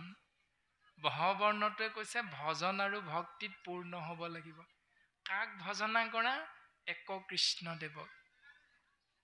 কাক চিন্তা কৰিবা? এক কৃষ্ণদেৱ। ক বৰ্ণটোৱে ক'লে কৃষ্ণত হৰণ, পবিত্ৰ পৰম আত্মাক মানন্ত কৃষ্ণ, সমস্তকে সম। সকলোকে সমান ভাবিবলৈ কৈছে। আমাৰ সমাজত নিয়ম এটা আছে চাবচোন, মাহ প্ৰসাদৰ শৰাইখন বিসৰ্জন দিয়াৰ পাছত এই মূলমুখী কেইজনক প্ৰথম দি লয়। তাৰমানে হাতোলা বুজন্দা আদি সেইসকলক প্ৰথম দিয়া আমাৰ নিয়ম এটা, আমি দেখা কথা এটা কোৱা হৈছে। যদি তেওঁৰ কাষত নাতিটো বহি আছে, তেওঁৰ কাষত যদি পুত্ৰটো বহি আছে, তেওঁ হাতোলা বুজন্দাৰ বাপটো থকাৰ কাৰণে তেওঁক এভাগ দিলে, তাৰপাছত ইটো পাৰে গৈ পেনি সিজনক এভাগ দিয়েগৈ। এইটো নিয়ম আছে। কিন্তু শাস্ত্ৰই কৈছে ক বৰ্ণে কৃষ্ণ ধৰণ, পবিত্ৰ পৰম আত্মাক মানন্ত কৃষ্ণ, সমস্তকে সম। সকলোৰে হৃদয়ত কৃষ্ণ তত্ত্ব আছে।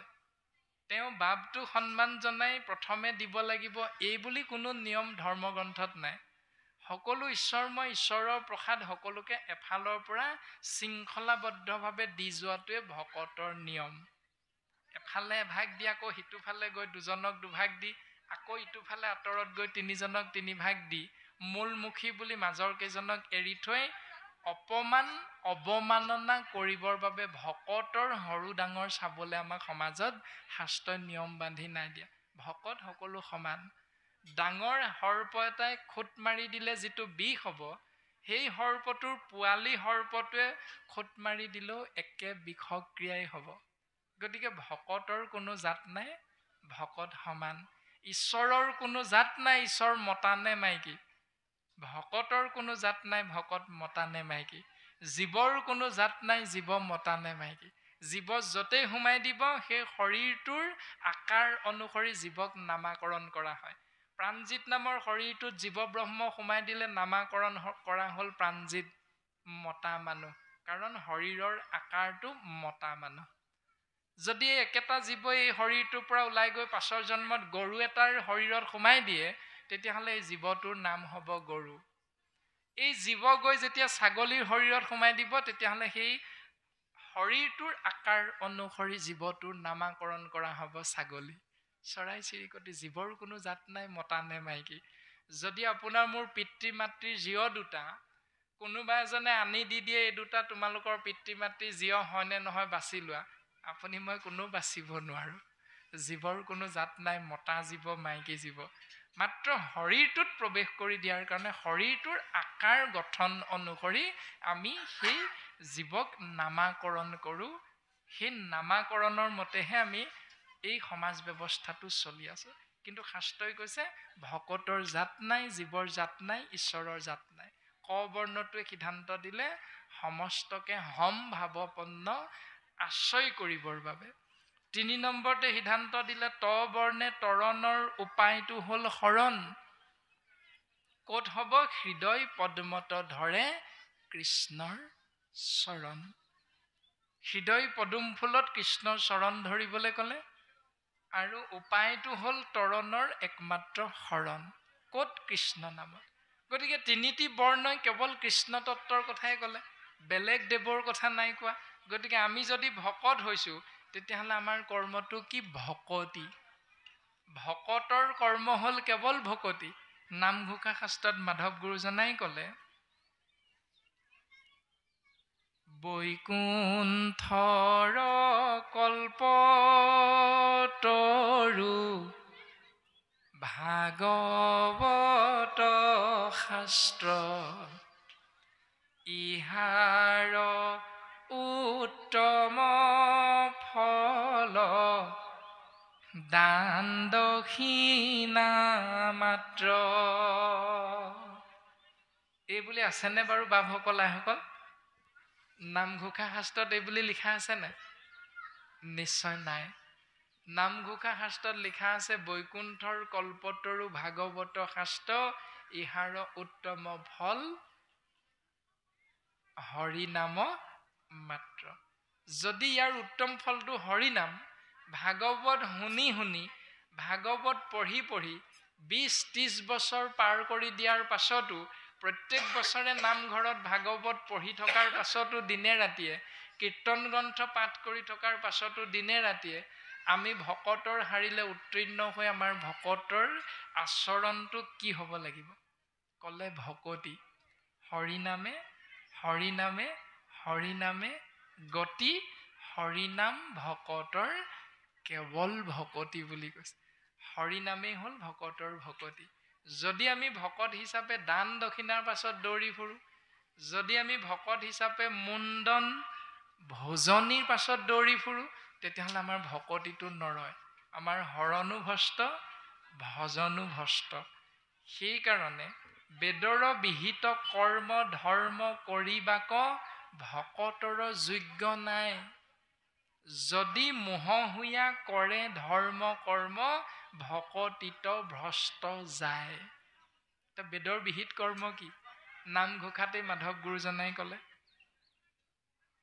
বেদৰ বিহিত যত আছে ধৰ্ম সংসাৰত, হবে হৰি নামৰ কিংকৰ। হেন জানি যিটো জনে নামৰ কীৰ্তন কৰে, সেহি হে পৰম সাধু নৰ, সেইজনে পৰম সাধু মানুহৰ ভিতৰত। সকলোকে সাধু বুলি নাই কোৱা। যাগ যজ্ঞ পূজা পাতল দান দক্ষিণা কৰিলেই ভকতো নহয় সাধুও নহয়, কিন্তু সাধু সেইজন সকলো ধৰ্মৰ ভিতৰত ৰজা ধৰ্ম নাম যি আশ্ৰয় কৰিলে কায় বাক্য মন চিত্তেৰে, সেইজনক সমাজে সাধু বুলি কৈছে। গতিকে সুন্দৰভাৱে দিয়া এই উপদেশ আমি সমস্ত জীৱই পালন কৰিবৰ বাবে চেষ্টা কৰিব লাগে। এই ৰামে লাজ এৰি গাৱৈ গুণ, নাচৈ আনন্দতে, জগত পবিত্ৰ কৰে সেহি হে ভকতে। জগত পবিত্ৰ হ'ব সেইসকল ভকতৰ জৰিয়তে, যিসকল ভকত এক শৰণীয়া ভকত, লাজ মান সন্মান নিবিচাৰি কেৱল কৃষ্ণ গুণ নাম আশ্ৰয় কৰে, সেই ভকতে আশীৰ্বাদ দিয়াৰ লগে লগে জীৱৰ কল্যাণ হয়। কিন্তু বেবেৰী বাং নীতি নিয়ম এখিনি পালন কৰি আশ্ৰয় কৰি থকা সেইসকলৰ দ্বাৰা যি আশীষ প্ৰদান কৰা হয়, বোলে গ্ৰহ দুখ, কাল দুখ, দৈৱ দুখ, ৰিষ্ট দুখ, জলে স্থলে জানে প্ৰবাসে, ৰাজকাৰ্যত থকা সকলৰ বিঘিনি, আয়ুষত বিঘিনি শূন্য কৰি ৰাজকাৰ্যত সুন্দৰভাৱে ঈশ্বৰে কৃপা কৰক। তাৰ পাছত শিক্ষা দীক্ষাত ব্যৱস্থাৰ মাজত সোমাই থকা যুৱক যুৱতীসকলৰ কণ্ঠত সৰস্বতী মাতৃৰ লগ্ন হওক আদি আদি ধৰণে যিবিলাক আশীষ প্ৰদান কৰি থকা হয়, এইবিলাক গৃহস্থক মন ভাল লগোৱা আশীৰ্বাদ। বৰ ধুনীয়াকৈ দিলে দেই আশীৰ্বাদটো, এইটো নহয়। শাস্ত্ৰই কৈছে কাষেদি যদি খুব জোৰত স্পীডত যদি চলাই যোৱা বাইকখন, তিনিজন মানে যদি কয় এইটো কাৰ ল'ৰা হেৰা, কোন গ'ল ধৰিবই নোৱাৰিলো, ইমান স্পীডত চলাই গৈছে বাইকখন, মাৰিলেহেঁতেন আজি, বেছি দিন নাথাকিব বুইছা। সেইটোৱে সেই সন্তানটোৰ বাবে অভিশাপ। তই মৰ বুলি ঘোষা গাই গাই অভিশাপ দিব নালাগে, সেইটোৱে অভিশাপ তাৰ বাবে। যদি কয় বোলে সন্তানটি কাৰ হেৰা, ইমান ভাল ব্যৱহাৰ চোৱাচোন, ইমান শ্ৰদ্ধা ভক্তি কৰি থৈ গ'ল আমাৰ আগত, ইমান ধুনীয়াকৈ ব্যৱহাৰটো কৰি থৈ গ'ল, ভগৱানে কৃপা কৰক, তাৰ বাবে সেয়াই আশীৰ্বাদ। বেলেগকৈ আৰু হৰি ৰাম কৰি আশীৰ্বাদ দিবলৈ দৰকাৰ নাই। ভগৱন্ত ঈশ্বৰে এই সন্তানটিক কৃপা কৰিব আৰু আগুৱাই যাবই। সেই অন্তৰৰ নিভৃত কোণৰ পৰা ৩-৪জনে যে সেই সন্তানটোৰ ঈশ্বৰত অৰ্পণ কৰি দিলে বাক্য, সেয়াই হ'ল সেই সন্তানটোৰ বাবে আশীৰ্বাদ। গতিকে এইখিনি শাস্ত্ৰই আমাক দৰ্শন কৰাইছে। আৰু বৰ্তমান পদচন্দই মহাভক্ত উদ্ধৱৰ আগত এনেধৰণে কৃষ্ণদেৱে সুন্দৰ সুন্দৰ তাত্ত্বিক দিশেৰে প্ৰকাশ কৰি উপদেশ প্ৰদান কৰি কৰি সদৌ শেষত প্ৰকাশ কৰিছে যে উদ্ধৱ তুমি শুনাচোন,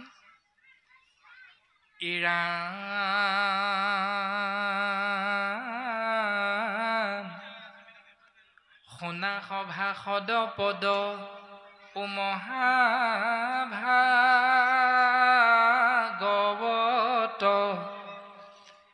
এহি কথা কৈলা কৃষ্ণে গীতাৰ অন্তত।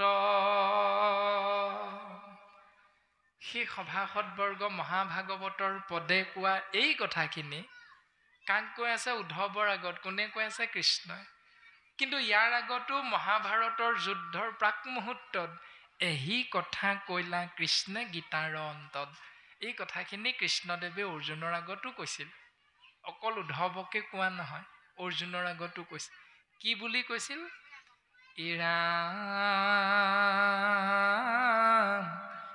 এতেকে উদ্ধৱ তুমি তেজা বেদ পন্থ, জীৱা জানা শুনা মানে এৰা আন গ্ৰন্থ। উদ্ধৱ, ইমান সময় যে তোমাক মই ভক্তিৰ জ্ঞান প্ৰদান কৰিলো, এই ভক্তিৰ জ্ঞান তোমাক মই প্ৰদান কৰি পুনৰ উপদেশ দিছোঁ, এতেকে উদ্ধৱ তুমি তেজা বেদপন্থ। বেদে যিবিলাক নিয়মৰ কথা ক'লে এই নিয়মবিলাক তুমি ত্যাগ কৰা, এৰি দিয়া। যিবা জানা যি জানিছিলা, যিবা শুনা তুমি যি শুনিছিলা, এৰা হবে আন গ্ৰন্থ। আন গ্ৰন্থৰ পৰা তুমি যিবিলাক শুনিছিলা, যিবিলাক জানিছিলা, এই সকলোবিলাক ত্যাগ কৰা। বোলে ত্যাগ কৰিনো তুমি কি কৰিবা এতিয়া? এই বুলি ভবাৰ লগে লগে ভগৱন্ত পুৰুষে উত্তৰ দিলে, এই ৰামে একে মুঠ মাত্ৰ তুমি লৈবে ক শৰণ, নকৰিবা ভয় মই কৰিবো ৰক্ষণ। উদ্ধৱ তুমি ভয় নকৰিবা। অৰ্জুনক ক'লে তুমি ভয় নকৰিবা। সৰ্বধৰ্মান পৰিত্যাজ্য মাম একং শৰণং ব্ৰজ, অহং তাম সৰ্ব পাপেভ্যো মোক্ষয়িষ্যামি মা শুচ। হে অৰ্জুন, সৰ্বধৰ্ম এৰি এক শৰণ সাক্ষাৎ, সুদীৰ্ঘ বিশ্বাসে সখী লৈয়োক আহমাত। এই ৰাম ঊৰ্ধ্ব বাহু কৰি হেৰা, কৰো অংগীকাৰ, সমস্ত পাপতে মই কৰিবো উদ্ধাৰ। তুমি ভয় নকৰিবা সখী। তুমি সকলো ধৰ্ম ত্যাগ কৰিও মোৰ যদি চৰণলৈ আহা, যি পাপ হ'ব বুলি তুমি ভয় কৰিছা, সমস্ত পাপৰ পৰা মই তোমাক উদ্ধাৰ কৰিম। সত্য সত্য সত্য অংগীকাৰ কৰি তোমাক মই প্ৰকাশ কৰিছোঁ, উপদেশ দিছোঁ। এতিয়া আমি সেই পৰম পুৰুষ প্ৰভু ভগৱন্তৰ বাক্য শিৰোগত কৰি সেই পৰম মংগল নাম কেতিয়া আশ্ৰয় কৰোঁ? ৩ নম্বৰ দিনটোত যেতিয়া তিলনী কৰ্ম হয়। তিলনী কৰ্ম হয়নে দেউতাসকল? হয়। তাৰ পাছত 10 নম্বৰ দিনটোত দহা হয়। দহাৰ দিনা বৰতাল বজাই পৰম মংগল নাম আশ্ৰয় কৰোঁ। সেই নাম, যাৰ নাম আশ্ৰয় কৰিলে জীৱৰ কল্যাণ সাধন হয়, পাপৰ পৰা মুক্ত হয়। জীৱৰ অমংগলৰ বিপৰীতে মংগল হয়, বিঘিনি শূন্য হয় সেই পৰম মংগল নাম। তাৰ পাছত কোনদিনা আশ্ৰয় কৰোঁ? 11 নম্বৰ দিনা। কোনোবাই 16 দিন 17 দিন, কোনোবাই 13 দিনত কৰে, এইটো বেলেগ কথা। কিন্তু আমি নামষাৰ আশ্ৰয় কৰোঁ 10 নম্বৰ দিনটোত, 11 নম্বৰ দিনটোত। আৰু 11 নম্বৰ দিনা ৰাতিলৈ আমি 14 প্ৰসংগ হাজাৰী ঘোষা পাঠ হয় আৰু নাম প্ৰসংগ হয়। হয়নে বাৰু? হয়। যদি নামত বিশ্বাস আছিল আপোনাৰ মোৰ সুদৃঢ়, তেতিয়াহ'লে ছমাহত ছমহীয়াটো নকৰালৈকে আপুনি, আমি গৃহস্থী বা সেৱকীসকল নামঘৰলৈ যাব পাৰেনে নোৱাৰে? নোৱাৰেনে? নোৱাৰে। নামঘৰলৈ যোৱাত বাধা আছে। এবছৰত বছৰিকীয়াটো নোযোৱালৈকে নামঘৰলৈ যাব নোৱাৰে। আইসকলে তাঁত বব নোৱাৰে। আইসকলে ধৰ্মীয় অনুষ্ঠানত অংশগ্ৰহণ কৰিব নোৱাৰে। ভাওনা চাবলৈ নামঘৰত সোমাব নোৱাৰে। আদি আদি নিয়মবিলাক আমাৰ সমাজত আছে, সমাজ বিশেষে। আছেনে আপোনালোকৰ ইফালে? আছে। এতিয়া প্ৰশ্নটো হ'ল, সৰ্বধৰ্মান পৰিত্যাজ্য মাম একং শৰণং ব্ৰজ, সকলো ধৰ্ম ত্যাগ কৰি মোৰ চৰণলৈ আহা, সমস্ত পাপতে মই কৰিব উদ্ধাৰ। সৰ্ব পাপেভ্যো মোক্ষয়িষ্যামি মা শুচ, সৰ্ব পাপৰ পৰা মই তোমাক উদ্ধাৰ কৰিম। আৰু সেইকাৰণে আমি পিতৃ পৰলোকগামী হোৱাৰ লগে লগে যি অপৰাধ কৰ্ম এটা হৈছিল, যি চোৱা কৰ্মৰ মাজত পৰি ৰলো, তাৰ পৰা উদ্ধাৰ পাবলৈহে বৈকুণ্ঠৰ পৰম মংগল নাম 3 দিন ললো ভকতৰ মুখ পদ্মহন্তে, নহ'লেতো নললোহেঁতেন। যদি 3 দিন 3 শাৰ নামেই আশ্ৰয় কৰিলোঁ, তেতিয়াহ'লে চোৱাটো ছমাহলৈকে কেলে থাকিল? এইটোতো থাকিব নালাগে। কিয় থাকিল? তাৰমানে আমি শাস্ত্ৰৰ বিপৰীতে গতি কৰি আছোঁ। শাস্ত্ৰই কৈছে মোৰ চৰণলৈ অহা মই উদ্ধাৰ কৰিম। আৰু সেই ভগৱন্তৰে নিৰ্গুণ নাম ভকতে আশ্ৰয় কৰিলে, তাৰ পাছতো ছমাহলৈকে চোৱাটো নগ'ল, এবছৰলৈকে চোৱাটো নগ'ল। তাৰমানে ভকতে নাম কেইষাৰ ভুলকে ল'লে, সেইকাৰণেহে নগ'ল। নহ'লে ভকতৰ নামৰ ওপৰত বিশ্বাস নাই। বৰষুণ নহ'লে আমাৰো ভেকুলী বিয়া পাতে নহয়। তেনেকৈ সমাজৰ কেইজনমান বয়োজ্যেষ্ঠই চিন্তা কৰিলে যে বৈকুণ্ঠৰ পৰম মংগল এষাৰি নাম আয়োজন কৰিব লাগে। নাম আয়োজন কৰিলেই ভগৱন্তই কৃপা কৰি বৰষুণ দিব, জীৱক কল্যাণ সাধন কৰিব। আৰু সেই নাম আয়োজন কৰিবলৈ সদল বলে ৰাতিপুৱাৰ পৰা সেই পবিত্ৰ পুণ্যধামলৈ ভকতৰ সোঁত বৈছে। অঞ্চলৰ সমস্তজন বা পাই গৈছে নামঘৰলৈ, পবিত্ৰ পুণ্যধামলৈ নাম আশ্ৰয় কৰিব, ঈশ্বৰে কৃপা কৰিব, বৰষুণ দিব। কিন্তু তাতে এটা আচৰিত কথা হৈছে, এটি সৰু ল'ৰাই লগত এটা ছাতি লৈ গৈছে। ছাতিটো লৈ যোৱা দেখি বাকীসকলে চাইছে যে সৰু ল'ৰাটোৰ কি হ'ল, ছাতিটো কেলে লৈ আহিছে। আৰু তেতিয়া বয়োজ্যেষ্ঠসকলে সুধিছে, বোপাই আমি কোনেও ছাতি অনা নাই, তইনো কেলে ছাতি আনিছ? তেতিয়া সৰু ল'ৰাটোৱে উত্তৰ দিছে, বোলে দেউতাসকল, আমাৰ আজি অনুষ্ঠানভাগীৰ লক্ষ্য আৰু উদ্দেশ্য কি? বোলে বৰষুণ অনা। বৰষুণ যাক কেতিয়া আহিব? বোলে বৈকুণ্ঠৰ পৰম মংগল নাম আয়োজন কৰাৰ পাছতেই বৰষুণ আহিব। তেতিয়াহ'লে মই ঘৰলৈ যাবলৈ সুবিধাৰ কাৰণে ছাতিটো লৈ আহিছোঁ। এইটো হ'ল সৰু ল'ৰাটোৰ সুদৃঢ় বিশ্বাস যে নাম আশ্ৰয় কৰিম যেতিয়া ঈশ্বৰে কৃপা কৰি বৰষুণ দিব। কিন্তু বয়োজ্যেষ্ঠসকলে চিন্তা কৰিলে নাম ল'বহে লাগে, সুদৃঢ় বিশ্বাসটো নাই যে বৰষুণ দিব নে নিদিয়ে। দিলেও দিব, নিদিলেও নাই, আমাৰ কৰ্ম কৰিব লাগে। কিন্তু সৰু ল'ৰাটোৰ সুদৃঢ় বিশ্বাস আছে যে দেউতাসকলে যেতিয়া নাম আশ্ৰয় কৰিব, ঈশ্বৰে কৃপা কৰিব, বৰষুণ দিব। আৰু মই ঘৰলৈ আহিবলৈ মই লগত ছাতিটো লৈ গ'লে মোৰ সুবিধাটো হ'ব। ইমান সুদৃঢ় বিশ্বাস। এতিয়া আমাৰ সেইটো আছেনে? পিতৃ পৰলোকগামী হ'ল, 11 দিনত কৰ্ম কৰিলোঁ, 10 দিনত নাম গালোঁ, 12 নম্বৰ দিনটোত তৈল ভোজন কৰিলোঁ, 6 মাহৰ মূৰত ছমহীয়াটো নাপাতিলে নামঘৰলৈ যাব নোৱাৰে, মানে চোৱাৰ পৰা মুক্ত নহয়। এইটো কেনেকুৱা নিয়ম? যদি প্ৰকৃততে 6 মাহ নোযোৱালৈকে, এবছৰত কৰ্মটো নোহোৱালৈকে কৰ্মবন্ধনৰ পৰা মুক্ত হ'ব নোৱাৰে, তেতিয়াহ'লে 10 দিনত 11 দিনত আকৌ মাটি বাৰী বন্ধকত দি সেই গৃহস্থী ঘৰক নামখাৰ পাতিবলৈ হাৰাশাস্তি কৰাৰ কি উদ্দেশ্য থাকিল? দৰকাৰ নাই নহয় দুখীয়া মানুহজনক হাৰাশাস্তি কৰিবলৈ। বোলে তুমি এবছৰত বছৰিকীয়া নপতালৈকে তুমি উদ্ধাৰ হ'ব নোৱাৰা, গতিকে এবছৰলৈ খটাই দিব লাগে। তুমি এবছৰত কৰিবা, যা যোগাৰ কৰি লোৱা।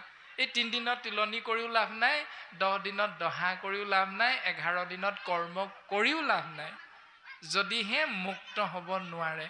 কিন্তু শাস্ত্ৰই কৈছে মুক্ত হ'ব পাৰে। তাৰমানে আমি তাৰ বিপৰীত নিয়মটো পালন কৰি আছোঁ। গতিকে আমি চিন্তা কৰাটো অতীৱ প্ৰয়োজন। এনেধৰণে আমাৰ সমাজ ব্যৱস্থাত থকা নীতি নিয়ম শাস্ত্ৰৰ লগত নিমিলা হৈ আছে নেকি? যদি নাই মিলা, তেতিয়াহ'লে মিলাই ল'বলৈ চেষ্টা কৰাটো ভাল। এইটোহে শাস্ত্ৰই আমাক সিদ্ধান্ত দিছে।